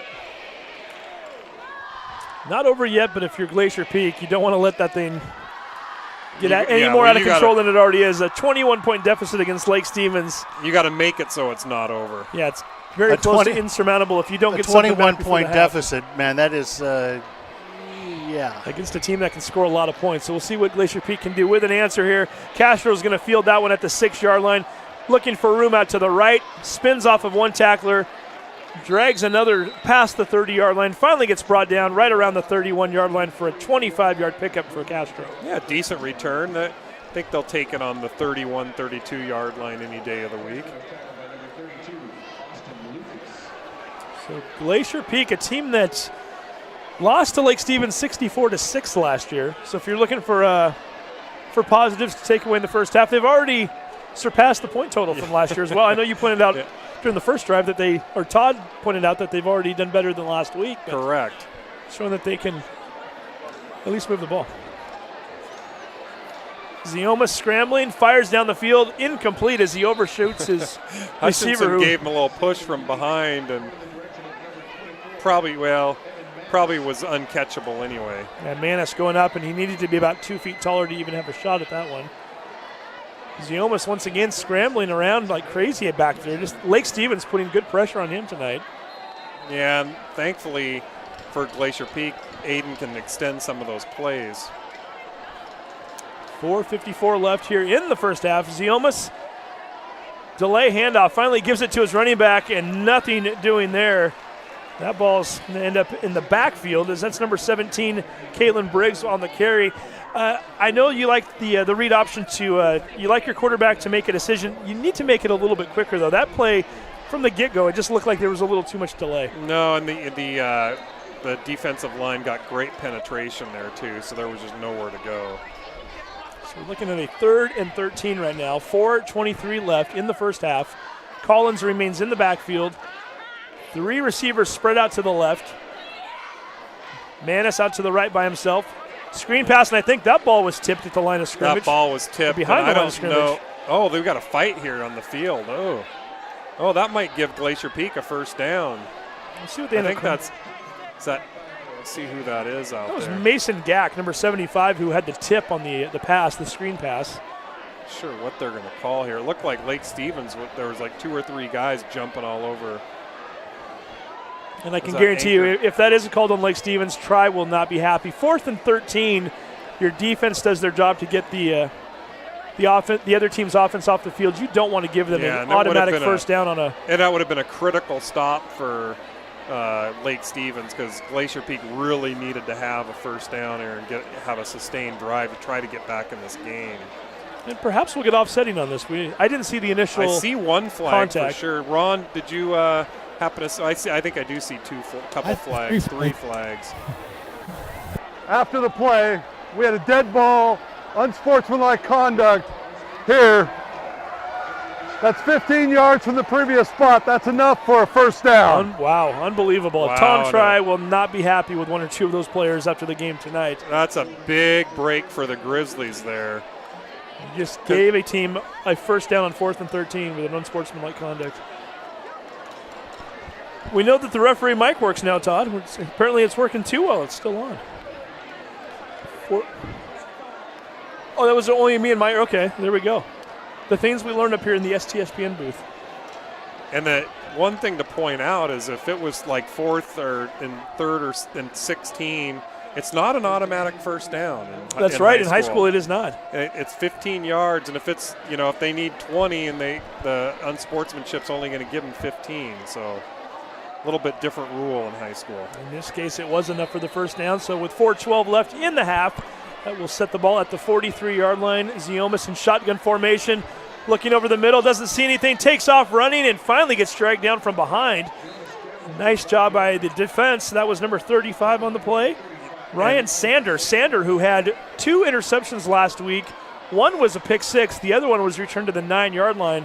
Yeah, he was the player of the game on KRKO last week. Yeah, and he has another big play. And that was huge there. And Ziomas is not finding it as easy to scramble around against Lake Stevens. They're collapsing that pocket, and he's having some issues. Picks up 1 yard on the play. Ziomas back to pass, throws out into the flat. It's Collins on the catch, eludes one tackler, gets a first down and then some. Finally brought down at the 36-yard line. Gain of 21 on the play for the running back. And once again, Glacier Peak into Lake Stevens territory. And that's that Ron called that play up. Great with the little short passes there that Ron's been begging for. Where is KRKO tonight? I've been begging for him all night long, and that big hurting the Vikings right now. So we'll get Ron Hinthorn's call on the next play here right after this one. 3:20 to go. Ziomas scrambling. Ziomas goes down in the backfield. Just not enough time back there for him. So that was number 56. Matt Savo again. Savo called his name earlier as well. He had like 3 or 4 sacks in the previous game. They had 7 sacks in their previous game, and I think he had 3 of them. We'll look at their stats here shortly. I believe the sacks are kept in their packets. We'll try to get those numbers here shortly. Ziomas, who's not used to being sacked, was sacked 6 times in the first half last week. Savo coming into the game with 9 sacks on the season. Ziomas scrambling, throws it to Manis on the right side. Fumbled the football at the end of the play. Was he down? They're going to say he was in fact down. Looked like from my angle he was down. And spotted at the 34-yard line. A gain of 8. That'll bring up a 3rd and 8 coming up with 2:19 and counting.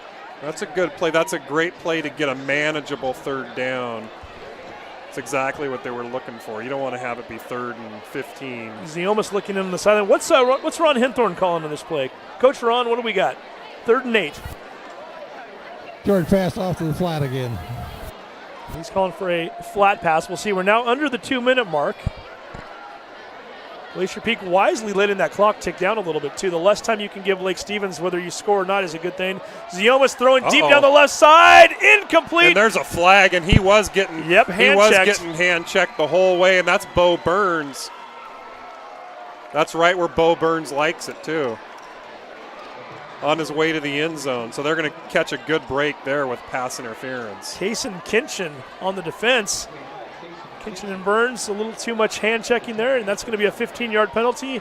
It's going to be another first down for the Grizzlies. Yeah, it's not high school. It's not a spot penalty. It's a 15-yard penalty. Or spot if it's under 15 yards. We'll put the ball inside the 20-yard line. We have pass interference on the defense. 15 yards from the previous spot. That's enough for a first down. Well said by the ref. Absolutely. Great job by Todd Elvick to get that ref mic up and running for us, too, this year. Nobody else brings you the ref mic. No. Not like STSPN. STSPN, Todd Elvick. All it took was a couple of double A's. Ziomas, we've got a flag down on the far side of the field. Ziomas dancing around and finally gets brought down by 2 defenders. That's number 7, Austin Calvin, as well as number 42, Isaiah Harris. But again, check the laundry back now. It looks like it's in the secondary, and a lot of times that's a defensive hold. when you see a flag back in the secondary. So yeah, Burns was over there on the left side, as was Austin Mirren for Lake Stevens. Not sure what the call is. The flag is sitting right around the 12-yard line. It's sitting where you typically have a defensive holding, but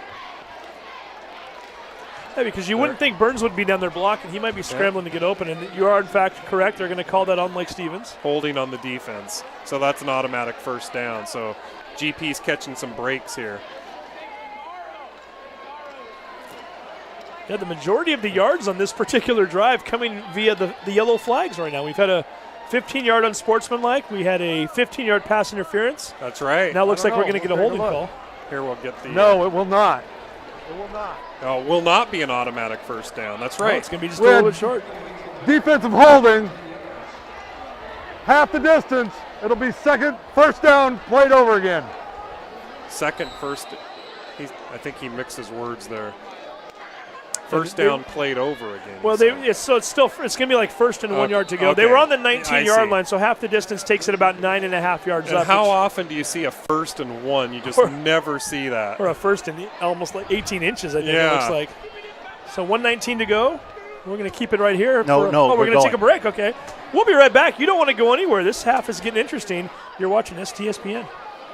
When you shop at Ace Hardware in Lake Stevens, you not only find what you need, we make sure you get the help you need too. Hi, this is Gray Eaglestead, and I own Lake Stevens Ace Hardware with my wife, Christine. We'll greet you at the door and answer any questions you have about what you need. We're all about serving our customers and our community. We support local high school sports and many other Lake Stevens organizations and events throughout the year. So the next time you need something for that job around the house and a little friendly advice, come see us. Ace Hardware in Lake Stevens. We are the helpful hardware folks. Ace is the place with the helpful hardware folks. And welcome back to Snohomish's Veterans Memorial Stadium. Steve Willits, Tim Boyle, Todd Elvick, Ron Henthorn, as the Glacier Peak Grizzlies trailing 35-14. That's the bad news. The good news, the Grizzlies are on the move here near the end of the first half. First and about a half of a yard. Yes, you heard that correctly, Tim Boyle. 1st and 1 from about the 10-yard line or 9-yard line. They, something you just never see is you see a 1st and 1 from the goal line, but 1st and 1 from about the 10. So we'll see what they want to call here. They do have 2 timeouts remaining. However, really the clock, not only is it not an issue, if you're Glacier Peak, ideally you'd like to run off even more of that time before you give it back to Lake Stevens, because that offense strikes quickly. You don't want to give them much more than a couple seconds at the most, if anything. Collins lined up in the backfield with Ziomas. He's got Manis and Castro out to his right. Looks as though we might have, is that Williams out there? Williams and... I like a corner, throw it in the corner to Evan Manis here. Manis out there as well, yep. Bo Burns is also out to the left. Other corner, though. Burns with the pass. There's another flag. He was all over him on that. He's not going to get the call this time. You're absolutely right. He was just all over him, and he's could have been holding or pass interference. Kason Kinchin once again on the play. Let's look at watching this in slow motion. He's going to be all over Bo Burns. Right there. He's just grabbing him and holding him. Got a holding and a pass interference all in one play. Yeah. I don't even know if they're going steady. Somehow they've added time to the clock, by the way. It was 1:19 a minute ago. Now it's 1:20. See if that keeps happening. Zioma scrambling, looking for the first down marker. Penalty marker flying in. He lost a couple of yards on the play. I have a feeling that might be on the blue. That's a problem. Now it's going to be, they're going to get the down over, but I think it's going to come back 10 yards. You had a 1st and a half of a yard, and then you have a 2nd and a half of a yard, and you're going to do a 10-yard penalty. That's one job. Smart. Yeah. Couple flags on that. That's definitely going still back. Talking here. We had holding on the offense, 10 yards from the spot. Replay, 2nd down. Ouch. That's a tough one. So we mentioned during the break, too, Lake Stevens will, in fact, get the ball to start the second half. So Glacier Peak needs this score right now. 72 ticks left on that clock. They're in the second quarter. Now they're looking at a 2nd and 11 coming up from the 21-yard line. Closer to a 2nd and 12 as that first down marker's just inside the 10 and around the 9. Zioma scrambling, looking for somebody. Finally puts it away, and it is going down at the 28-yard line. They're going the wrong direction. Now they're back at about the 27-yard line, and they were up at about the 9. Now they got to use a timeout here, and they don't want anything to do with a field goal. That's for sure. They need the 7. I'm not sure they can get a field goal from there anyway. No. Well, that Bo Burns thing in the corner, that is what they were hoping on that. You said they couldn't get a field goal, but Corbin's got the foot. I mean, if they wanted it, it's a 44-yarder right now. He actually is in range. Granted, it's a little bit colder tonight. I know he had that 50-yarder. Oh, they got the wind in their back, too. too. The JV game, that's true. He has the wind in his back, although it might be swirling a little bit as I look down at the flag. I think the point, though, is they don't want anything they to want do a touchdown, with it. They need 7 desperately here. The way Lake Stevens is scoring, 3 is not going to do them much good. And it's going to be a 3rd and 17 coming up as we get that changed on the screen.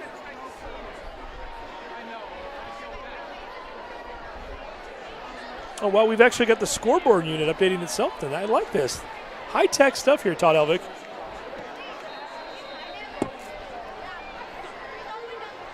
The things you learn in the STSPN booth. 3rd and 17, Ziomas shotgun formation, drops back to pass. He's looking deep, throwing towards the end zone. Manis! Oh, and it's picked off. Guess who? Anthony Hutchinson coming it down with yet another catch, this time not from his own quarterback, but from Ziomas. And with 44 seconds left in the half, Lake Stevens gets the touchback, and they will take over at the 20-yard line. And that's a little bit of a morale killer for Glacier Peak. They needed to come out with 7 there to have any chance of staying in this game. Now the sad news is 44 seconds. That's probably enough for Lake Stevens to put some more points on. 44 seconds, and they have all 3 timeouts. Yeah. And you know that Connor Bardou likes to play the gunslinger role. They've got the offense. They've got the firepower. Certainly they're willing to give this a go here. And really, what do they have to lose? They're up by 21. We'll see what Coach Try and his team pull up right here as Bardou in shotgun formation. Looks over to the side. He's going to hand it off to Lewis. Lewis met at the line of scrimmage. Keeps the legs chugging, though. Finally gets brought down. It looks like Anchor once again in there on the tackle. As well as Anchor Graves. Number the Grave Digger. E.J. Johnson in there as well. The Grave Digger, huh? Evan Manis coming in there a little bit late. You need to put up like a poll question on Twitter to see what the fans want here. Anchor, by the way, it's A-N-K-U-R, so it's not the common ship spelling. Anchor. Okay, I like it. I like Anchor the newsmaker. 6'2", 275. Big boy. Well, we haven't seen the last of him this game because he gets a little chippy towards. He does tend to get a little. Lake Stevens, by the way, just very content to let the clock tick down to zeros, and it does. So we have come to the end of the first half, a half that is very much in the favor of the road team. And we've got, is Ron Henther down there? Ron's down there with Ben, okay. Coach Ben. Ron Henther down here with Nick. Nick, a little bit rough on that first half there, but just kind of hanging in there. A little bit rough. There's just small little things that we're going to fix. We'll get it dialed in at halftime and come back shooting. So how about doing some more short passes out there? We're trying to. We're trying to get them. We just got to get off the coverage, and we got to get a little bit of time to dink and dunk, and we'll get it. All right, good luck in the second half. We'll let you get back and make that work. All right, thanks, Nick. All right, back to you guys. How about Ron giving the coach some advice? Hey, why not? Ron's wanting those short passes tonight. Ron played a little. Yeah. Better than before. So, and Ron played the game once upon a time, played a little college ball, so he knows what he's talking about. He's a D1 athlete. Absolutely. So he definitely is in his wheelhouse there to give some advice. And Glacier Peak could use a little advice, and perhaps they could use a little advice on defense because Lake Stevens, they are just chewing it up on the offensive side. And I'm trying, have they actually, no, they did stop. Did they stop them once? No. No. No, they ended up 4th and 18. They scored the touchdown, Yeah. 5 possessions, 5 scores. They had them almost stopped. They had them 3rd and long a couple times. That's never a good thing when your most positive comment about your defense tonight is they almost stopped them on one drive. So 5 possessions, 5 touchdowns, and results in a 35-14 lead. I guess we'll go to a commercial break right now. We will. As the band starts to play, you're watching STSPN.com. You know that Speedway Chevrolet is part of the Lee Johnson Auto family. That means 84 years of serving you the LJ way.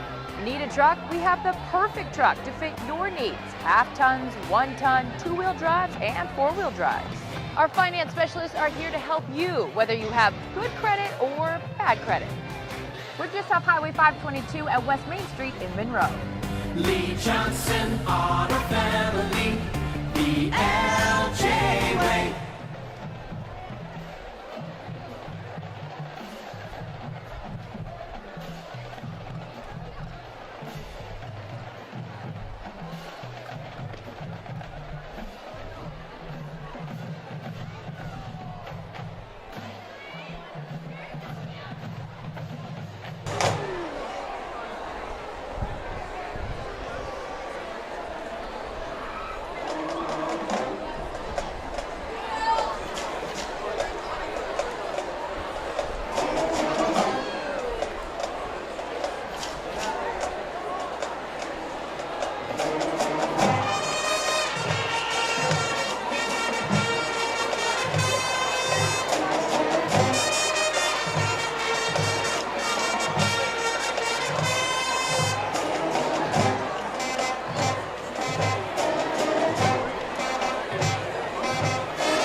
Shop at Ace Hardware in Lake Stevens. You not only find what you need, we make sure you get the help you need too. Hi, this is Gray Eaglestead, and I own Lake Stevens Ace Hardware with my wife Christine. We'll greet you at the door and answer any questions you have about what you need. We're all about serving our customers and our community. We support local high school sports and many other Lake Stevens organizations and events throughout the year. So the next time you need something for that job around the house and a little friendly advice, come see us. Ace Hardware in Lake Stevens. We are the helpful hardware folks. Ace is the place with the helpful hardware, folks.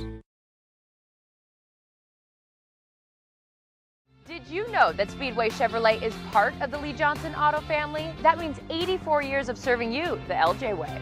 Need a truck? We have the perfect truck to fit your needs. Half tons, 1 ton, 2-wheel drives, and 4-wheel drives. Our finance specialists are here to help you, whether you have good credit or bad credit. We're just off Highway 522 at West Main Street in Monroe. Lee Johnson Auto Family, the LJ. Your American dream is out there, so go get it. Dreams don't come easy. They're gonna make you work for it. So put on your work boots, fire up your laptop, pour yourself a cup of coffee, because there's gonna be some late nights. American Family Insurance is your American dream insurance. We protect your home, your car, your business, and the most valuable thing you will ever own. Your dream is out there. Go get it. We'll protect it. American Family Insurance.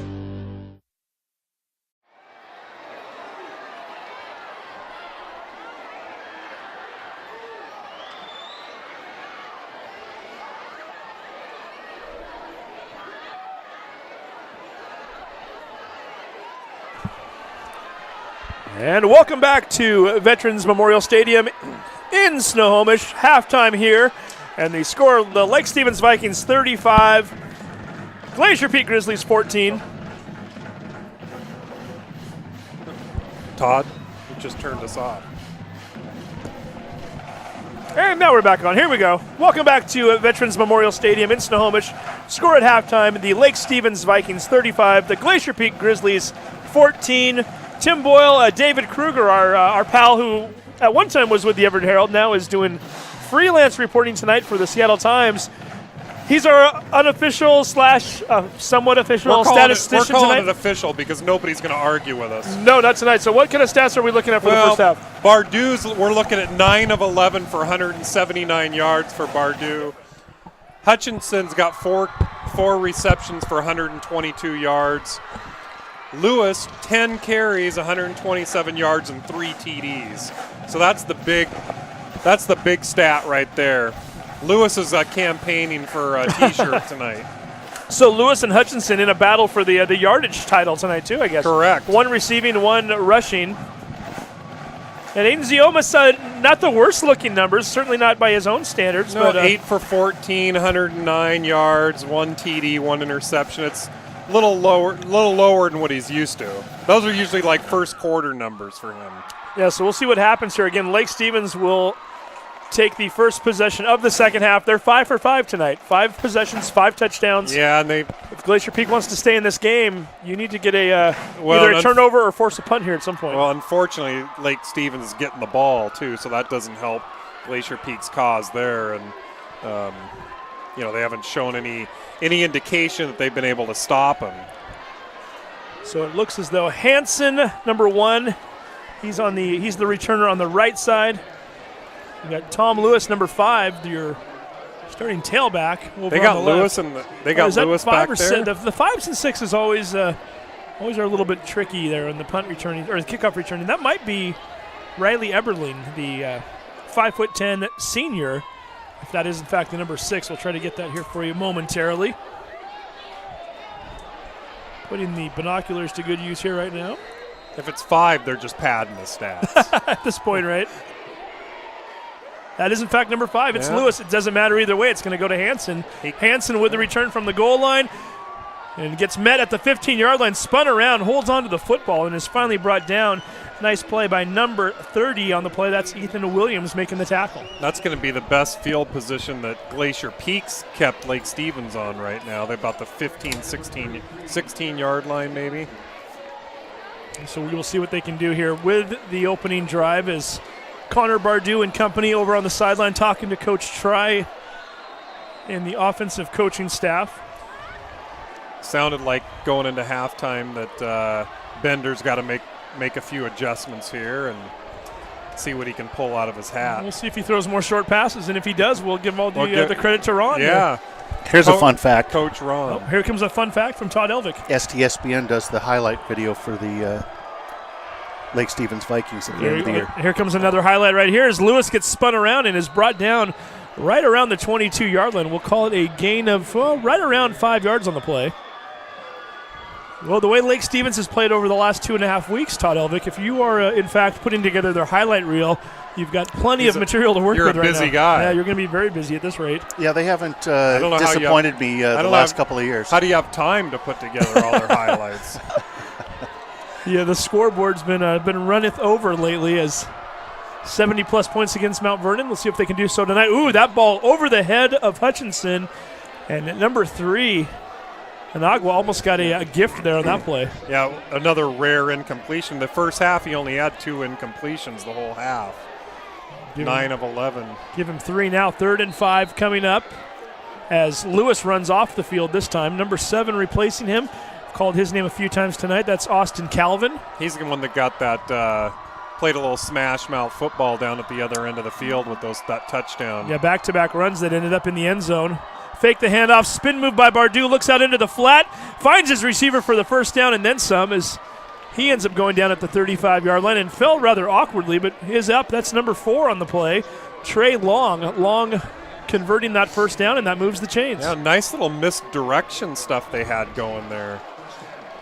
Obviously fooled Glacier Peak. Bardu showing some dance moves of his own there. A little spin move, a little fake. Yeah. Roll out. He's got Lewis back there with him. Lewis is back in the game. He's going to roll out this time to the left, throws it into the flat, finds Hansen. Hansen with a nice stiff arm past midfield and finally gets thrown out of bounds right around the 48-yard line. It's going to pick up 17 on the play. And that was a nice little stiff arm. That's a highlight film right there for you, Todd, if you're doing Lake Stevens' highlights. Okay, well, that probably is going to be There's a lot on of film there. to work with. So 5'10", all 185 pounds of him. I like the way Hansen runs, by the way. After he catches that ball, showing good foot movement, shows a lot of upper body strength with the arm stiffness. Speaking of a guy who can run the ball, Lewis up the middle, gets right around that first down chain. I think he's got it. Looks as though he picked up 11. Over. Yep, they're signaling to move the chains. Lake Stevens wasting very little time. We're 1 minute and 14 into the second half, and they've already gone more than halfway down the field to try to score their 6th touchdown of the night as Bardu looking over towards the sideline. Lewis once again in the backfield with him. 3 receivers out to his right. Waiting for that snap. Hands off to Lewis. Lewis finds another gaping hole, runs through it, spins off of one tackler, and once again, it looks like deja vu. First down again, right? Going to pick up about 11 yards. Yep. Lewis very good at finding those holes. Now they're going to mark it just short. Going to call it second and just maybe a half of a foot, maybe a foot perhaps. We'll see what they want to do here. In motion, here comes Hansen. Hansen fakes the handoff, gives it to Lewis. Lewis puts his shoulder down, barrels over one guy, and gets up right around the 21-yard line. Gain of 8, only needed a half of a yard and picks up more than enough to move those chains one more time. Yeah, and he's last 3 carries, 11, 9, 8? It's 28 yards right there for Lewis on 3 consecutive plays. I was trying to do the math. I couldn't do it. He's adding to that total. So right now we've got him unofficially in the 150 range. Nicely done for the junior tonight to go along with his 3 touchdowns. Screen pass to Hutchinson. Hutchinson started to cut it back into the left. Spins forward and falls ahead. Nice job by number 17 to get around the 16-yard line. We'll give him a 6-yard pickup on the play. Yeah, and about 4 or 5 of those were just on his own doing. He's actually hard to bring down for a little track star.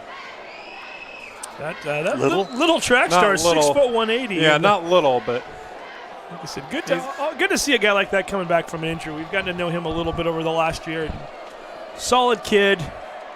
You never want to see somebody get injured during their senior year. So for him to be back out here, a nice thing. Bardu this time keeping it, and he's got some running room to the 5 towards the end zone. They gave it to Touchdown, him. Connor Bardu. 17-yard run for the quarterback. He gets into the end zone, something we don't see very often from him. No, and it looked like he just saw a hole and said, I'm taking this. Connor Bardew says, you know what, I can't let these guys have all the glory in the running game tonight. I'm going to get some of this myself. And sure enough, Bardew into the end zone. His second rushing touchdown of the year.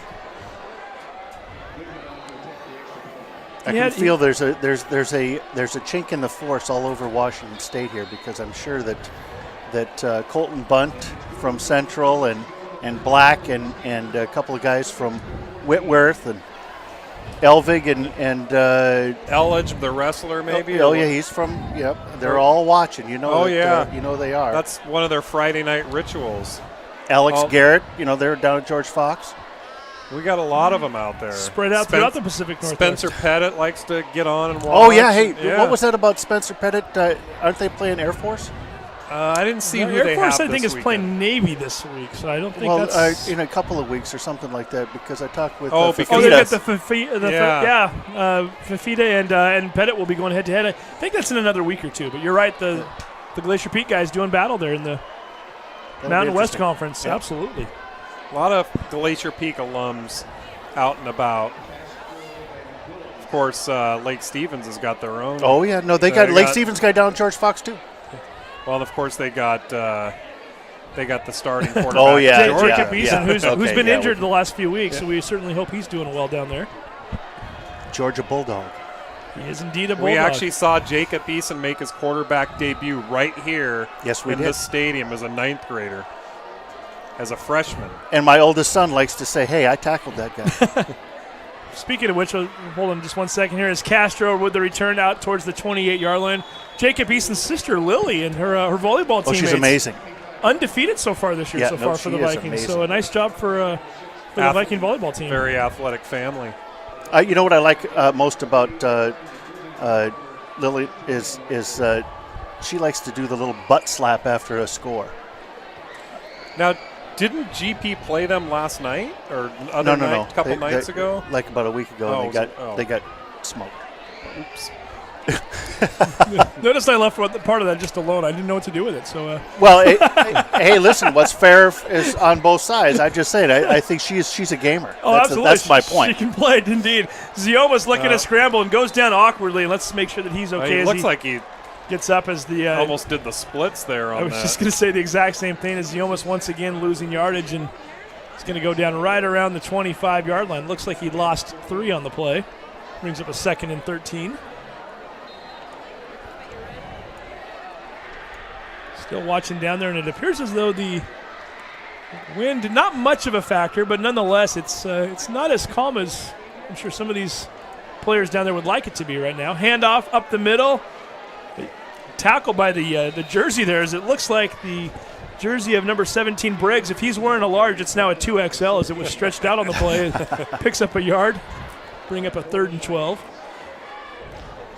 Nice job by those guys up front. You've got number 56 for Lake Stevens. That's Savo. We've mentioned him a few times tonight. 66, Liam Welk, also along that line there. Big number 59, Jevin Morris, all 6'6", 295 of them. You see him right off the 6'6", 295. Yeah, he's the one that's lined up over the left tackle right now. He's rolling out to the side there as the pass is completed. Evan Manis, that was Strobe on the play. Oh, is that Strobe? Strobe did a nice job to try to hold it out in front of him, too, a la Russell Wilson. Yeah, and Aiden Ziomas does that a lot, too, when he's running down the sideline. To be honest, I don't know why more players don't do that. I know. Quarterback or not. By the way, 4th, and it looks as though it's, about a yard and a half? You got to go for that. And they are absolutely going for it. You have no choice, because you're obviously kicking the ball back to him isn't going to do you any good. You're down by 28. You got a quarter and a half, or a little more than a quarter and a half of football left. If you're going to try to get back into this game, punting is not going to do it right now. One running back along with Ziomas in the backfield. Looks like that is Briggs catching the ball. Screen pass, gets the first down, and up to the 45-yard line. We'll give him a gain of 8 on the play. Good little execution there. Nice little screen pass, and picks up way more than he needs. Briggs staying in the game. He's going to continue to be in the backfield there as we've got Manis as well as Strobe lined up out to the right. Bo Burns, who's been rather quiet over the last quarter. So he's out to the left. Last time we said that he caught a touchdown, so perhaps we'll spark another play here. No, they're going to give this one to Briggs. Briggs spinning and diving forward for a gain of about 3 and what looked like it should have been a 2-yard loss. So nice job by number 17 on the play. Exactly right. He got about 5 yards instead of a -2. I don't think Glacier Peak's blocking downfield is quite. I don't think they've quite got that dialed in. Let's see what they can do on this play. Their blocking at the line has been a little bit of a struggle here too tonight. That's so it's exactly, all over the field, really. You can't really. Going to throw the screen pass out to Castro. Castro dropping the football. It should be incomplete. They're going to call it incomplete as Lake That's Stevens tried to pick it up and run, but really Castro never had possession of that. So Isaiah Harris, who initially picked up the ball, will jog it back towards the line of scrimmage, and that will just be an incomplete pass and brings up a 3rd and 7. That's the issue with Glacier Peak is they're getting to these 3rd and longs all night long. They need to pick up some first downs on the 1st and 2nd down. If you're still looking at this from a are we in the game situation too, a lot of clock being eaten up on this drive as well, as 4 or 5 yards at a time as he's going to go over the middle. That ball was tipped. 4th and 7. That's an interesting call here. I mean, if you punt, I mean, you're 4th and 7 in your own territory, but I don't know, punting isn't going to do you much good either. Outside of the pass to Burns on that touchdown in the second quarter, really, or I guess it was the first quarter rather, not a lot of open downfield. A lot of the passing game has been short, intermediate, and we're out in the flats. They must have been listening to Ron or something. Yeah, they're going to need something a little more than that right now. As again, they need to get to that 45-yard line for a first down. It's 4th down. Zioma's shotgun formation. Rolling out to the left, throwing, and that ball is knocked down, incomplete, and Lake Stevens will take over on downs. Number 4, Trey Long, and the only player even in the vicinity of the ball, and he's on the wrong team, so Lake Stevens will in fact take over. Well, I actually like the call by Bender. I think you got it. It's a gutsy call, but I think you have to go for it there. So 6:32 to go here, 3rd quarter. Lake Stevens with their 7th possession of the night coming up. They're 6 for 6 right now. Every possession they've gotten a touchdown. It's just times their possession by 7, and that's the score so far. It's been rather easy math in that regard. We'll see if Lake Stevens can get the 7 out of 7 here. And once again, starting in great field position, the 48-yard line of Glacier Peak. Bardu sends Hutchinson in motion, going from right to left, fakes the handoff, looks downfield, pump fake, throws it deep. He's got Hutchinson down the field. Did he catch that? Unbelievable. Slides and catches that at the 20. And on the play, it looks right in between two. It looks like they got Glacier Ethan Peak's Williams, got I was going to say, adds an injury to insult there as Ethan Williams was coming over playing center field. Hutchinson slides underneath him, makes the catch, and on the play, Williams is injured. What's the sad thing about that is 2 Glacier Peak players actually had a chance to intercept that. When I was watching it, I'm thinking, okay, that ball's going to get picked. You got 2 defenders going right at it, and somehow that ball finds its way into Hutchinson's hands. Well, that might be one of those plays, too, where Williams is coming over from his center field position. He might have pulled up a little bit knowing that there was about to be contact with both the receiver and the other DB. And in the process, I think Hutchinson was able to just take that split second when they paused and was able to slide in and make the catch. Kind of went right in, kind of fell right in between both of them and into Hutchinson's hands. And unfortunately, we got, like you said, we got an injury on there as well. And we mentioned Hutchinson at the half had 4 catches for 22 yards. That was a 28-yard catch there. So he's got. It was 4 for 122. 122. I'm sorry. Yeah. So 4 for 122. He now has 5 for 150, and plus he had a catch, I guess, out in the flat earlier. So I think he's around 170 right now. Yeah, that's about right. And while Williams is down, we're going to take a quick break. You're watching STSPN.com. We are all frustrated with the high cost of heating and cooling our homes. At GNS, we are completely changing the way you keep your home comfortable. Our Mitsubishi ductless heat pumps allow you to control the temperature in each room separately, all of which can be controlled from your smartphone or tablet. Because we are the mini-split experts here in Washington, we can design a perfect system for you, one that will save you a lot of money on your utility bill. Call GNS Heating, Cooling, and Electrical today or visit us at gsheating.com.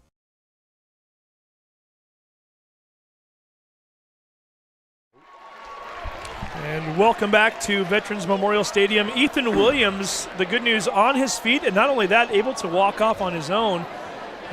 Scary moment there for a moment as, again, you always worry about legs and knees on a play like that when a player has to suddenly put on the brakes and goes down to the turf. But Williams, early prognosis here. Again, we're not doctors, but certainly the fact that he was able to walk off as well as he was, it's always a good sign. I couldn't tell if they actually collided on that play. Bardu rolling out to the right, looking downfield. He's got a man open towards the end zone. Hansen with a diving attempt. Just can't quite come up with it. Incomplete. That was almost touchdown number 7 for Lake. He was open. It was just kind of overthrown a little bit. If it was thrown in the right spot, that would have been another touchdown. So it's going to bring up a 2nd and 10 now with 6:09 to go here, third quarter. I think the fun thing about having a score like this is that when you're in the 42 mark, you can do a few big plays, a few little things that are a little bit more dangerous, and not have to worry about it. It gets to be a little bit more fun to play the game. Lake Stevens has been in that mark for about 3 straight weeks now, so they're always able to do whatever they want there. It's kind of a nice luxury for them, certainly, as Calvin tries to find room out to the left. Boy, and Calvin does not like to go down. Yeah. Oh, there's Anchor. He's getting a little chippy. Yeah, you got to kind of keep him calm a little bit. Who is that again, Tom? Anchor Graves. The grave digger. Okay, is that right there, Tim? I'm starting something here. You can tell, right? Yeah. Up in the air. No, I saw the ref giving him a little what for there. I was right on the end of that line. It's like those are forward passes because he settled them forward. So 3rd and 9 coming up. That was Ron Henthorne chiming in there. Full blitz coming in. Screen pass. Hansen into the end zone. Touchdown, Lake Stevens. Very similar to the touchdown he had in the second quarter earlier, the 4th and 18 screen play he had. That one went for 33 yards. This one is a 19-yarder, and Ian Hansen now with his 2nd touchdown of the evening. Yeah, and you noticed they had everybody coming at him, and Bardu had a lot of pressure there, and he was able to just find Hansen wide open, and he had a huge hole into the end zone. Little discussion on the field, though. I'm not sure what's going on. Gore hasn't been put up on the board yet. Yeah. Let's see what they're going to call here. I don't see a flag down there, do you? I didn't see a flag. Ron, did you see a flag down there? I don't see a flag. We're going to get a call. Here we go. Oh, there is a personal foul. Ouch. That's going to take points off the board. Another personal foul. No, because they never put the points up. Well. Got you on a technicality, right? We had a personal foul, blindside block on the offense, 15 yards, still 3rd down. And that's why the touchdown doesn't count. The foul actually did not happen after the play. It happened during the play, run for Hansen. So he gets that touchdown wiped out. That's too bad. That was a nice play. Really, they only ended up losing a total of 1 yard on the play as the foul must have happened right around the 5. They spotted on the 20, which brings up a 3rd and 10. Lake Stevens hasn't had too much of an issue finding the end zone yet tonight, so perhaps it's just going to maybe prolong the inevitable. We'll find out here as Bardu rolls out. Short pass this time as his player is wrapped up immediately after catch, and that's Ty Owen, his first catch of the night. Bardu likes to roll out a little bit and throw those passes, and he's pretty darn good at it. And he's not opposed to going to both sides, too. That time he was rolling out to the left. 4th and 7 coming up. 4th and 7. Could this be the first stop for the Grizzlies? Last time we said that it was a 4th and 18, and it ended up resulting in a touchdown. See what they can do here. 4:44 to go, 3rd quarter. Hutchinson, the ball a little bit behind him. He makes the catch. Shakes off one tackler, and it looks like he fights his way to the first down. He got it with effort. I think the 2nd and 3rd effort got him the first down, and they had a great opportunity for Glacier Peak to get him off the field there. Hutchinson bobbling that ball initially. For one, it looked like he may not catch it, and then 2, when he did finally catch it, he was certainly not past the first down marker, and he had to fight his way and was smart enough to lunge forward, knowing he had to get to the 10. He fell forward to the 9. Yeah, and he's a smart player, and he's a very physical player, just fighting for every possible yard. 1st and goal from the 9-yard line. Bardu looking over, talking to his running back, Lewis, also looking towards the sideline. Lewis wouldn't mind trying to get into the end zone for the 4th time tonight. Let's see what they do. Fakes the handoff. Bardu getting blitzed, steps up, eludes a couple of tacklers, dives forward to the 3-yard line. It's going to bring up a 2nd and goal. Actually, Bardu did a really good job of not getting sacked there and picking up positive yardage. Clock now down under the 4-minute mark to go here in the third quarter. Everybody looking to the sideline as the Viking coaching staff, Tom Try and crew, ready to send the next play in to Bardu. Second and goal from the 4. Team lining up here as we see Hutchinson coming out to the left side. He's got Hansen right inside of him. Long on the outside. Lewis is in the backfield, rolling out, looking to throw towards the end zone. Long diving on the play, a little bit high and also a little too far to the left. Incomplete. That's going to bring up 3rd and goal. Yeah, probably had him. Could have got a touchdown on that. Just a little bit thrown to his outstretched arms. Ron Henthorne, you're down there. 3rd and goal. Your Lake Stevens, your Tom Try.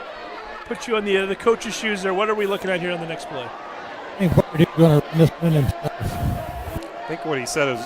I think Bardu's going to run this one in himself, guys. There we go. Okay. Here, let's see if the Coach wedge Ron has got it right. He's got an empty set.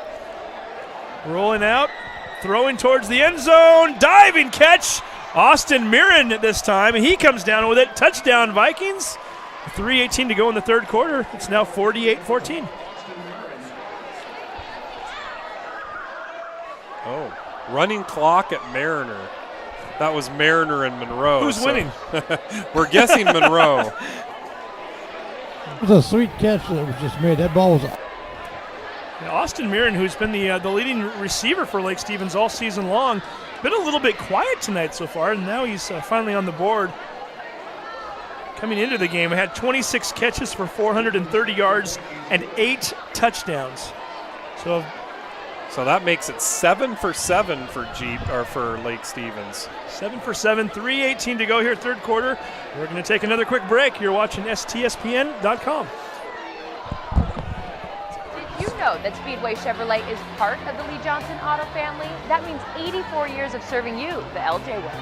You need a truck? We have the perfect truck to fit your needs. Half tons, 1 ton, 2-wheel drives, and 4-wheel drives. Our finance specialists are here to help you, whether you have good credit or bad credit. We're just off Highway 522 at West Main Street in Monroe.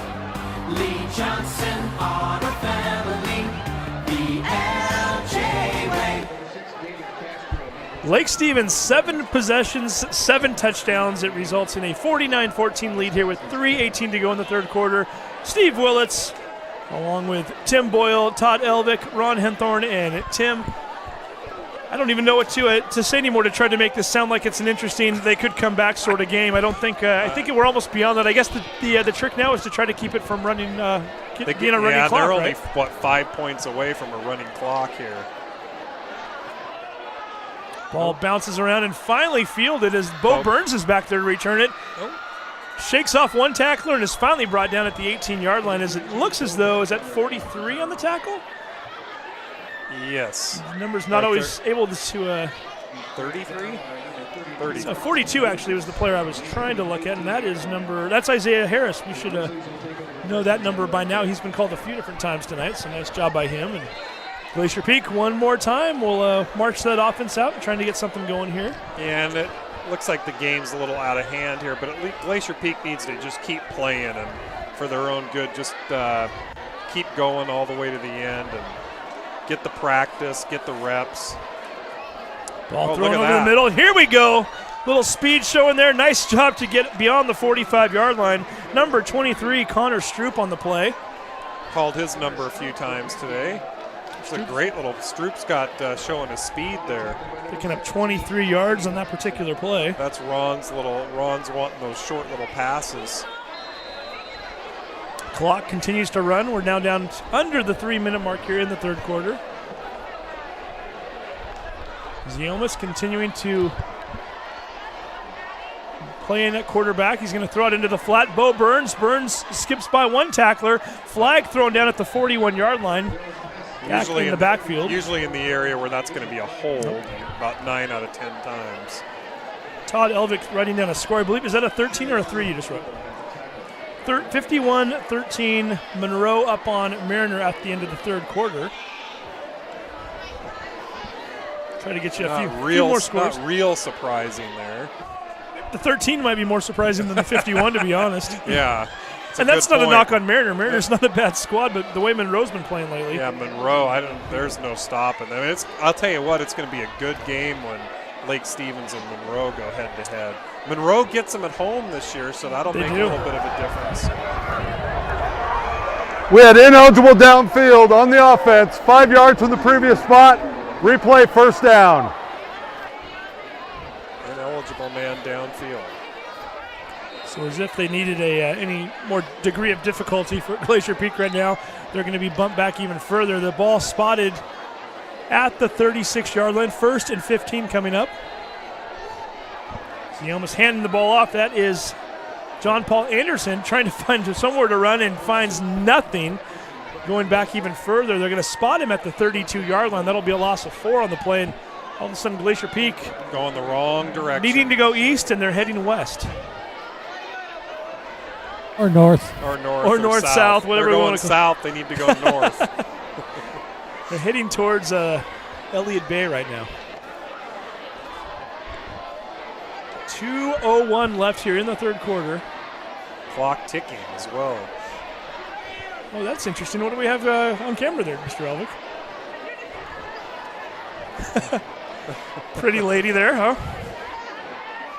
She's got a lot of makeup. She's a little bit fake, if you ask me. But Anderson catching a screen pass, runs ahead to the 39-yard line.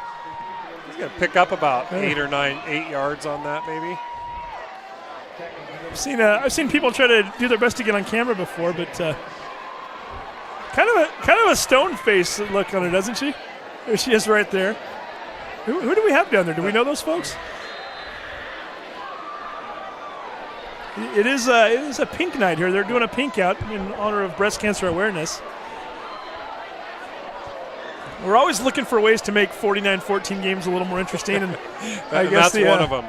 Girl on a stick, that'll do it. Ziomas forced out of the pocket and finally just trips over his own feet there and gets to the 30-yard line. What's funny is he tripped over his own foot, but there was actually a shoe coming at him, too. If you watch that play again, there's a shoe flying at him, and then he falls down. I thought the girl with the pink hair made her way onto the field there for a moment. I saw something flying towards him, and there's a few of those different heads on a stick down there I'm noticing. Is that a new thing? Because I didn't know that was a thing. If it is, I'd like it not to be. It's kind of weird and creepy, but we'll see. I see 2 of them down there, so I guess it's not so bad. Somebody's got a little black horse down there too, a little pony. A My Little Pony? I saw it at the that's still ticket a thing booth. too. 4th and 20 coming up. Glacier Peak back to punt. Pettis' kick lands at the 39-yard line. Gets a very nice bounce. It's going to roll down close to the 20-yard line. We'll spot it at the 22. It looks like it almost touched the Lake Stevens guy, but he kind of let it run. 47-yard kick on the play, so very nicely done with 9 seconds to go in the fourth quarter. He got about a 20-yard bounce on that or so? Yeah, it hit at the 39, so we'll give him 17 yards after the. I think they were wishing it was the fourth quarter. We got yards after contact. That's yards after. That's back. That's bounce after contact. Yeah. We're reaching for things now in the 49-14 game. And it could be getting worse here before it gets better as we'll have to start. Bardew comes onto the field. Chat about the Cougs and the Huskies and the Seahawks games coming up this weekend. Oh, Cougs are playing, huh? Stop it. Okay, we'll talk about that in a little bit here. As Bardew once again in shotgun formation, hands off to Lewis. Lewis finding a nice little hole. Spins off of a tackler, gets to the 31-yard line, a gain of 9 on the play, and that will bring us to the end of the third quarter. Lake Stevens well out in front right now, well in command, 49-14. We're going to take a quick break. You're watching STSPN.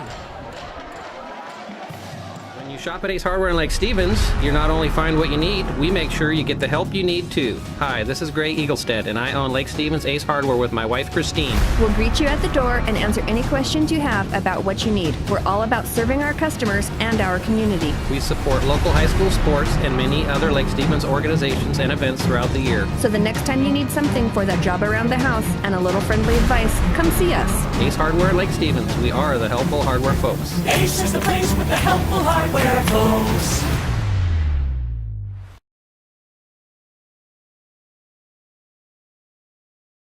Memorial Stadium in Snohomish, where it is all Lake Stevens tonight. 49-14 as we head to the fourth quarter. As we're on the air here now, trying to pull up a few scores as I'm noticing Oak Harbor defeating Marysville Getchell 49-7 tonight. Looks as though, as we look at some other scores here, Arlington ahead in their game 42-14 in the third quarter. Trying to remember who they're playing there in that game. It doesn't show. Meadowdale was playing Edmonds Woodway. Do we have a? I believe I saw Meadowdale won that game, but we'll try to get something going here. Meadowdale beat Edmonds. Or I'm sorry, Woodway? that Edmonds Woodway won that game. I know Meadowdale was up early. As we've got another play here, Bardew going deep on the first play of the fourth quarter. Unbelievable! Hutchinson with yet another miraculous grab. That in traffic. Todd, we got replay on that one. Down the field. That's a good for a. Give him 48 count. yards on the play. And that's not going to count. Oh, my goodness. It may not count in the stats, but on the highlight reel, that one counts. You know he'll be putting. And there was on two defenders on him as well. Oh, you know what? This might be called. This might be roughing the passers. They're running downfield. I think it is. I think that's just a good example of him just running under the ball, right? Because he puts it up there and he just sees the ball and he goes and gets it. I think he's just the fastest guy on the field, so they throw it up there and say, go get it. That's still an over-the-shoulder catch, though, and it's still in traffic. That is not it's not easy. The degree of difficulty on that catch was an 8. And he's had a few of those tonight. Yeah. So nice to see Bardew showing off his arm strength, but the catches that Hutchinson's making on the other end. Well, Bardew's not shy about going long either. We had unsportsmanlike conduct on the defense, half the distance. First down. We didn't Number see. 2. Number 2. Oh, there we go. No, we didn't have it. Oh, we didn't catch it. Okay.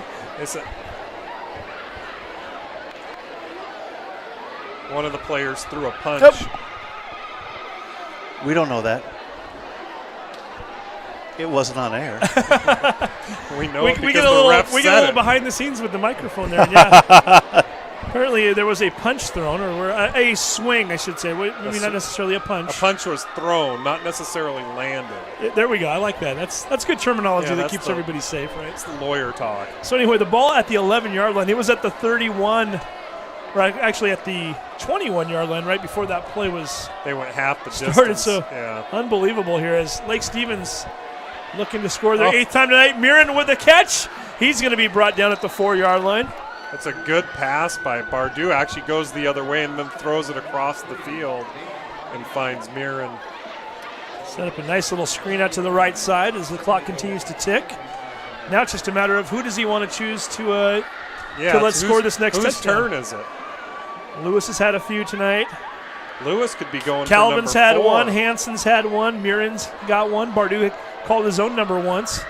Does Mirren have one? Mirren had the diving catch down here in the end zone last time, yeah. Wildcat. Here we go. Handoff or Wildcat to Lewis. Lewis wanting that 4th touchdown, trying to fight and claw his way towards the end zone. Towards the first down marker, for that matter, is they can get a first down around the 1-yard line. They actually can. He got it about the 2 is where I think they're going to spot that. And again, if he does in fact punch it in here, that will result in a running clock for the remainder of the game. As once you get a 40-point lead in the second half, it stays running. Clock stays running for the remainder of the game. Bardew looking over towards the sideline. 3rd and 1 from the 2. Lewis still in the backfield. Hutchinson lined up out to the right, as is Hanson. He's going to shuffle that one to Lewis. Lewis cuts it back into the middle. Touchdown number 4 for the junior. He's into the end zone. The Vikings now up 55-14 with 10:27 to go here in the fourth quarter. Well, that starts the running clock, and that's 8 for 8 for Lake Stevens on the touchdowns. Unblemished. Not a bad conversion rate at all. No. And more importantly, that's touchdown number 4 for Lewis. What size T-shirt does he wear? Yeah, it's a large. Well, the shirt's a large, but he probably wears. I'm just throwing that out there. So are we giving it to Lewis right now? Because we're not calling it yet. I was going to say I'm pretty impressed with what number 17 has done tonight, coming off that injury, and some of those catches. Some ridiculous numbers too. Doesn't have the touchdowns to show for it, but my goodness, some of those plays he's made tonight. 4 touchdowns. That's tough. That's tough to overrule, isn't it? Boy, Anthony Hutchinson, he is just. Wow. I'm impressed tonight.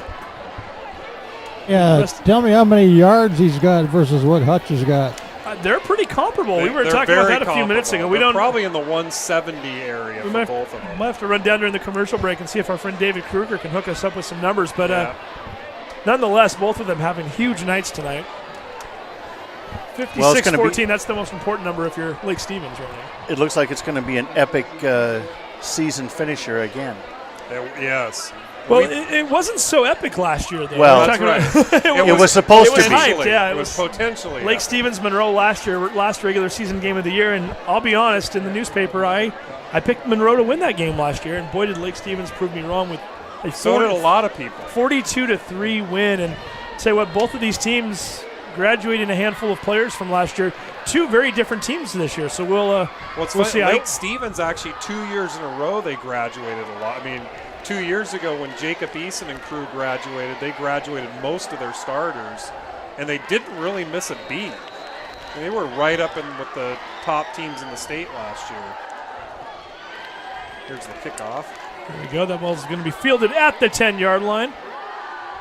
Brought up along the sideline there. Trying to get that. Oh, it's number 11 on the return. It's Dawson Crosby. All I could see initially there for a moment was a 1. I thought 1, and I was taking a double take too. I'm like, they're not going to put Ziomas. That was my thought. I knew for a fact it wasn't, but all I could see was that 1. I thought that looks crazy to me. But how many kids does Lake Stevens have anyway? Like 4,000 up there. They have a single high school in that district. Yeah. Well, yes. I think it's a little less than 4,000. I know where you're coming from there, though. Hey, by the way, that Arlington score I gave a minute ago, that was at the end of the third quarter. Arlington over Marysville Pilchuck tonight. So the Eagles, who have already defeated Lake Stevens earlier this year, still keeping things rolling tonight. What's the score? What did you say the score? 42-14 after 3. And if we get another break in the action here, I'll try to get a few more scores as we go along here. As Collins with the run up the middle, and he finds a couple of yards. I was going to say it keeps the clock's going to be ticking either way, whether it's a run or a pass, so they don't really have to worry about that. We're trying to find scores here tonight. A little bit tough. They're not being reported as quickly and as easily as they sometimes are, as we'll try to get a few more here.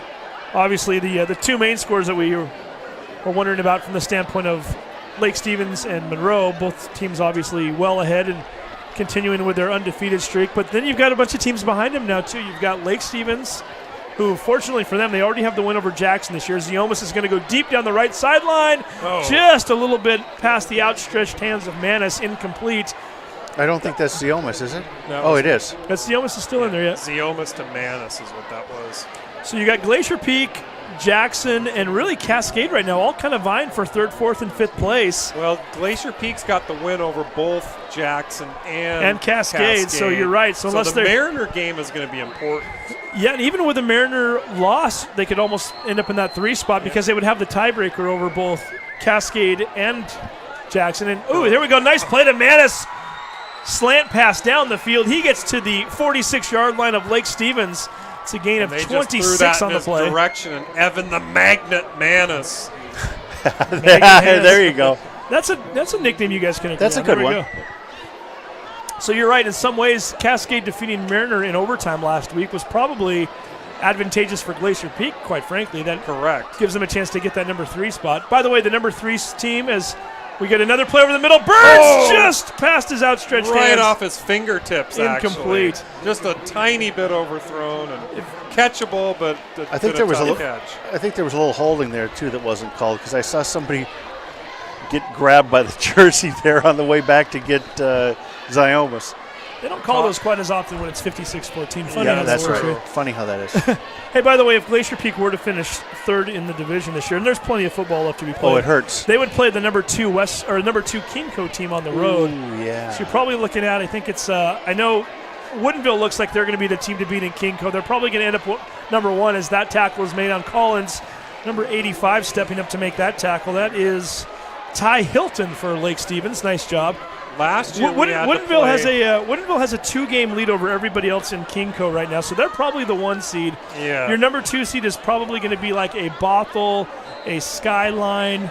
Who else is in that mix right now? I have it written down. Oh gosh, that just seems like really easy road games yeah, right there. And Glacier Peak's played Bothell a few times over the years and just not had much luck with them at all. Pass over the middle, looking for Burns again. Oh, and he had that one fall in and out of his hands. I'm not sure if that got tipped or not, but it went through a couple defenders. And Bothell, Mount Si, Skyline, and Newport are currently all tied for second place. That's all of those. I think Newport would be my choice out of all of them. My guess is that Newport probably doesn't take second in that conference. If you get Bothell, I think it's going to be Bothell. Bothell with Jacob Sermon, the quarterback, the future UW quarterback. He looked good last year when the Glacier Peak played. But you know what? If you play Bothell at the very least, you're not traveling quite as far. You could be going over to Popkini to play your first playoff game. Maybe your only playoff game. There's no jet lag for you. No, very true. What's the prospect for 1 and 2? Well, let's take a look here in just a minute. Pass down the field and complete. It's funny because the number 2s and 3s for KingCo and Wesco play each other. So those teams that we just mentioned, whoever finishes in third will play the Wesco number 2 on the road. So Wesco number 2 will get a home game. So you're saying they switched up because last year Glacier Peak was the number 3, and they went to the South Puget Sound. They change them up from time to time. So they're doing a KingCo. Yeah, we were lucky last year because they went to Sumner. Yeah, we're not going. Good news, bad news. You're not going that far, but you're going to look at a very tough opponent either way. So Wesco number 1 is going to play number 4 NPSL Cascade Conference. So you're probably looking at like a Kent Lake or maybe a Kennedy Catholic. So that's not an easy game either. You get it at home, but it's not going to be an easy opponent. Yeah. Well, you guys are playing chairs up there. So the Vikings got the ball again with 5 minutes to go, guys. Oh, yeah, that's right. Ron's right. There is a game going on in front of us here, too, apparently. As you're absolutely right. Yeah, we were while we were away talking Thanks, playoff Ron. scenarios. No, very good call there, Ron, as we're now down under the 5-minute mark. And not only do they have the ball, but they have a new quarterback in there as well. It looks as though that's a smart move. Number 16. No reason to keep Bardu in there. Tanner Jellison, the freshman, getting some action here right now. He throws it out into the flat. Nice play there by number 26 and the stiff arm. That is almost a little more than a stiff arm. He was kind of grabbing his face mask, pushing him off. Sergio Paleo, the sophomore, getting some action here as well. A nice little throw by the freshman. That's a freshman quarterback? Freshman quarterback. Good-sized quarterback. Throwing to a sophomore. Number 3. No, that was number 16 that was playing quarterback. Three's in the backfield with him. Oh, 16. Okay, so... Yeah, 6'3", 6'3" for the freshman. And you know Bardu's a senior, so whoever Jellison is probably your quarterback of the future there. Talk about filling some big shoes, but then again, so did Bardu, right? That's right. Ball goes off of right tackle there and stacked up at the 35-yard line. You mentioned a minute ago that they kind of switch it up, but you know it's funny. Glacier Peak had to play Bellevue like almost every single year in the playoffs. Somehow they got the Bellevue in either the first or the second round, and it was almost like it wasn't fair. But that being said, Bellevue's back in now. Bellevue got reinstated. Although we won't see them because they're 3A and we're 4A. And Bellevue, to be honest, they're still extremely good, don't get me wrong. They're not quite the Bellevue of old. They're still probably a top 4 or 5 team. I agree. They're not the team that was favored to win 12 out of the last 15 Yeah. They're not the number 2 team in the country anymore. No, exactly. That's just it.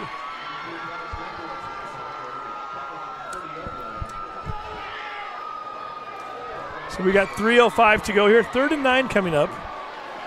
Don't forget our player of the game presentation afterwards. Ron Henthorn will be down there interviewing one of our players. I think you could pick them. Neither one of them are playing. Ron pointing out that our player of the game, whoever it will be, probably not on the field right now, as the Vikings have pretty much brought out the second and third stringers, and why not give these guys a chance to play too? Not only to get them ready for the future, but give them their own Friday Night Light experience. Well, and you don't want to see somebody get hurt in a 56-14 game. That's the worst. So we're now down to 2:25 and counting right now. I'm still trying to get a few more scores before we go off the air. We'll see if we can get a few anyway. Looking right now. Looks as though Edmonds Woodway defeated Meadowdale tonight, 21-6. Edmonds Woodway remains undefeated in league play in the West Coast South. Their only loss coming to Woodinville. And Woodinville, like we talked about, is very good. Probably the favorite right now. Well, according to Northwest Ballers, and that's the rankings that I trust the most, they've got them ranked number 1 in the state right now for 4A. So, well, I don't know. What about, who I like is... I love Tim Boyle, but I'm going Ryland Spencer over Tim Boyle on the state rankings. I'm just saying. I like Gonzaga Prep. Okay, we'll see. Yeah, we'll have to see. I know. Don't even count Bothell out. Canvas is really good. Bothell's already been beat up pretty good by Woodinville first game of the year. So. I know they might want revenge, but it's going to be tough. It's going to be a tough road for all of them. There's some really good 4A teams. Take a look at your GP quarterback, guys. Second string quarterback now in as we've got number 16 in the game. Oh, and he throws it. Oh, it gets picked. Colton St. Jean, and here we go the other way. Ball is intercepted. Return for the touchdown.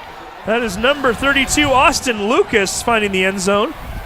And with 1:04 left in the game, Lake Stevens now with their 9th touchdown of the night.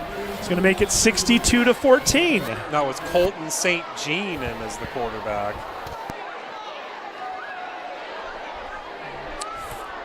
62 points for a team that was averaging a little over 60 points over their last 2 games, and so we're going to be able to say that next week as well. Yeah.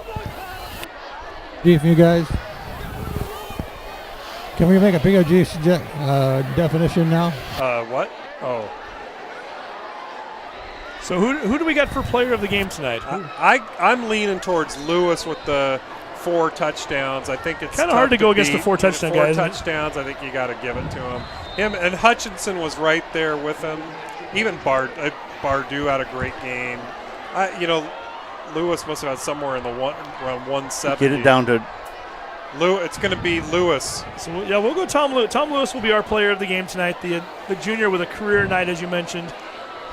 Started off the season as the 3rd string running back and stepped right into that starting role now, and looked like he was every bit the part too. He looks like a starter for a top team. That's unbelievable. Hey Ron, bring him down over here to the 40. I'll bring him as close to where I can. The other 40. We mentioned running clock, but the clock does over in here fact stop after touchdown. So right now we're waiting for the kickoff. So as soon as the kickoff is in the air, we will start the clock again and run out the final 64 seconds. Again, Lake Stevens on their way to remaining undefeated. They will be 6-0 on the season. That brings their record to 4-0 in league play. Lake Stevens now the remainder of their schedule on the road against Kamiak next week. Then they have a home game against Cascade. And 3 weeks from tonight, the big one, the matchup with the Bearcats of Monroe in Monroe. Glacier Peak, the Grizzlies. Home game against Mariner next week, and I'm guessing you guys are going to have that one on STSPN. We'll be here, yep. Could be a fun game. I've seen Mariner play in person this year. A lot of good athletes. That could be a fun game to watch. They then go on the road to Kamiak the following week and then end the regular season with a home game against Mount Vernon. And don't be surprised if you come away from that Mount Vernon game impressed. I saw them play a few weeks ago, and they're not the same Mount Vernon Bulldogs that you're used to over the last few years. Who'd you watch them play against? I saw them play Jackson. Okay. And, very good run. I think they'll take the ball at the 35-yard line, 1st and 10. They got a quarterback who's a multi-threat, can run a little bit and pass. Tesoro, the running back, he's kind of a workhorse. He's not afraid to carry 30-plus times a game. And new coaching staff this year. I apologize, I can't think of his name off the top of my head, but a gentleman who moved out from Georgia to take that job, and doing a very nice job of creating a nice sense of community and trying to change the traditions and the losing culture that's kind of been surrounding that program over the last couple of years, and actually picked up a nice victory over Kamiak last week. It was Mount Vernon's first league victory, I think, in over 2 years. So, and that was a 28-6 game, so they looked pretty good in the process. So. I remember Glacier Peak going up to Mount Vernon a few years ago. It's like our second year that covering, and we got Glacier Peak got beat. Oh, what do you got? We got St. Jean. Hey, Ron, make sure you grab the body pack off the white hat. Ball was intended for number 36 on the play. Patrick McKenzie, the freshman. Oh, Patrick McKenzie. You guys know Patrick pretty well. Sure we do. He made his debut up in the booth up here. Almost came down with a nice catch for the freshman. It was just a little bit overthrown for Patrick. He wants it again, I guarantee it. So a sophomore quarterback throwing to a freshman receiver. Let's see what they're going to do here. This time it's a handoff. Make sure we get these guys called. They want their own time to send Juno Lindsay. That's going to end the game right there. So that will do it, 63-14. Player of the game is Lewis. Tom Lewis, the junior. 5'10", 175. 4 touchdowns on the night. It wasn't an easy call, though. There was a lot of people in contention for that. Hey, when you win by 49, you can pretty much give it to the entire team, right? It's not just a one-man show, that's for sure. And take him to the other side, Ron. Of course, we never give enough mention to offensive lines and defensive lines, but really just an all-around dominating performance by the Vikings tonight is, again, they're undefeated in league play anyway, and rightfully so. You know what's going to be exciting is that last game of the year against Monroe. Oh, it's huge. It's huge. They're both more than likely going to go into that game undefeated. In league play. Lake Stevens has the loss to Arlington, but Monroe will for sure be undefeated going into that. I'd be shocked if something happened. And we're going to do our player of the game interview right now. Is Ron already with him? And Speedway Chevrolet player of the game coming up here, and we like to thank the folks at Speedway for continuing to sponsor that award. See if Ron can look at the wedge just jumping right in there. Talking to Mr. Lewis right now. He is fearless, isn't he? He's like, come on, let's go right now. And Lewis is like, I'm going to make sure I give everybody a complimentary handshake first. Here we go. Pulling the junior aside. Look at him grab him. You can tell he's the third-string tailback. He's not used to this. This is good. So Ron Henthorn, that's the most contact somebody's made on him tonight. Ron is ready right now. He's got Tom Lewis down on the field. Ron. Down there with Tom Lewis. Tom, 4 touchdowns tonight, and a big win for you guys over Glacier Peak. Yeah. Well, yeah, it's a good night. You had a lot of help from Hutchinson to get yourself down there to get those touchdowns. Oh, yeah, he had a great night. He was beating the DBs over top. Nobody could really cover him. He's a great player. I was happy to have him out there. Did you guys think you're going to run over Glacier Peak tonight? We weren't entirely sure, but we came out here confident that we'd beat them, and we played our hearts out, and yeah. So it was a great game for you guys tonight. You're going to be the Chevrolet player of the game here tonight. I've got it for you here. Let's run face up toward the camera there and hold that up in front of you, and we'll get a good shot of that. Hey, get the coach out of the way. We'll move. Oh, yeah. That worked there. All right, hold that up in front of you. Let me hold your helmet here. There we go. There we go. We got a great picture there. Tom Lewis, player of the game here tonight. Hey, thank you very much. It's an honor to win this. I never really thought this would happen. Thank you. Welcome. All right, back up to you guys. Here we go. Hey, go talk to Tom. Isn't that Tom right there? Let's see if we can get Tom Try on the air here, too, in a moment here as Ron Henthorn continues to walk around. Is that Tom? I don't think so. I don't think that was Tom. We had one of his coaches walk by and said, that's my guy. So okay, we'll see if we get him or not. But Ron Henthorn with the interview. Tom Lewis, again, cool story. I always like to see these. No, don't worry about it, Ron. Third string running back to start the season. Then he gets elevated to second string when a guy goes down. It's next man up around Lake Stevens, and Tom Lewis more than capable of stepping into that role. He absolutely filled the shoes there, and it's amazing that he could be a third. You would not look at him and think he was a third-string running back. He had an eye for the end zone tonight, without a doubt. He had an eye for the end zone, and somebody who had an eye for the football, Anthony Hutchinson. Yeah, and like you said, it was kind of a tough call who we were going to give that to, and he came down with some amazing plays. Several times he just got behind the secondary, and nobody could keep up with him, and he made some amazing catches. A couple of them were like, 2 or 3 of them were like 2 defenders were on him, and somehow he came up with the ball. So you're Nick Bender, very similar situation to last year. You ran into it's a 2-year window, a 2-year cycle schedule, so it's essentially the same thing you had last year. You get the 2 bad beatings to the top 2 teams, Monroe and Lake Stevens, in 2016. The same thing happens in 2017. Coach Bender, as he gets him ready for Mariner next week, what are you saying to him? Well, I'm sorry. What was the question? Where do you say? What does Bender say to his team right now? I think Bender's just got to tell him, hey, this is what happened last year. We still made the playoffs. We came out of it. You know, we got Mariners, a huge game for Glacier Peak next week. It's a winnable game.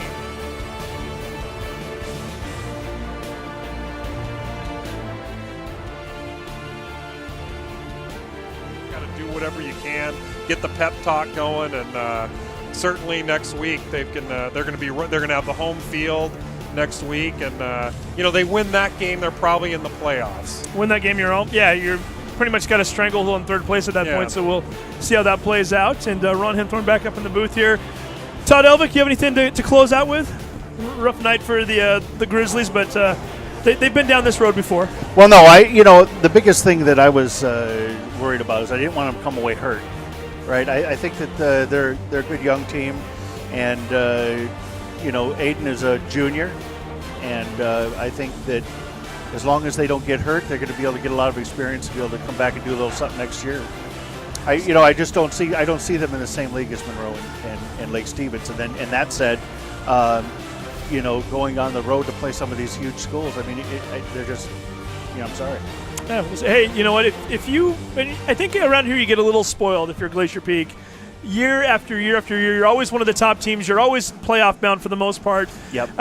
Trust me, I've been a part of broadcast teams, and I've played for teams that couldn't get anywhere near the playoffs. So really, if you make it into the playoffs, you've accomplished something. And if you can come out of this conference this year as a number 3 seed, that's not a bad season. No. Especially in the 4A now, when they moved up to the 4A, you got the competition is really stiff with Monroe and Lake Stevens. And what were you saying last week? Glacier Peak's the smallest 4A school in the they're state, like the smallest. One of the smallest. If not one of the smallest 4A schools. They were one of the bigger 3A schools. Now they're like the smallest 4A. So we will see again next week's game against Mariners, 7 p.m. from Veterans Memorial Stadium. We always encourage people to get out and go to the games. But if you can't, Todd Elvik, watch it right here live on STSPN. I've kept the seat warm for Scott Oshman. He will be back next week. Tim Boyle, hey, fun working with you and Ron Henthorn for that matter, too. A pleasure. Always around you guys. We've got to know each other a little bit. But our first game working together, so this was fun. It was fun. It was great. We'll do it again Great game sometime. to work with you guys. There you go. Yeah, it wasn't a very close game, Ron, but it was a fun game nonetheless, and we had a good time. So. And I didn't get wet down there tonight. Yeah, I don't know that I'm going to be able to promise you that for the next few weeks as we move into the heart of October around here in the Pacific Northwest. So, hey, for everybody involved with the broadcast, we certainly appreciate you watching tonight. For Todd Elvik, for Tim Boyle, for Ron Henthorn, I'm Steve Willits. You've been watching STSPN.com. Final score once again, Lake Stevens 63, Glacier Peak 14. Enjoy the rest of your evening and have a great weekend. Good night, everybody.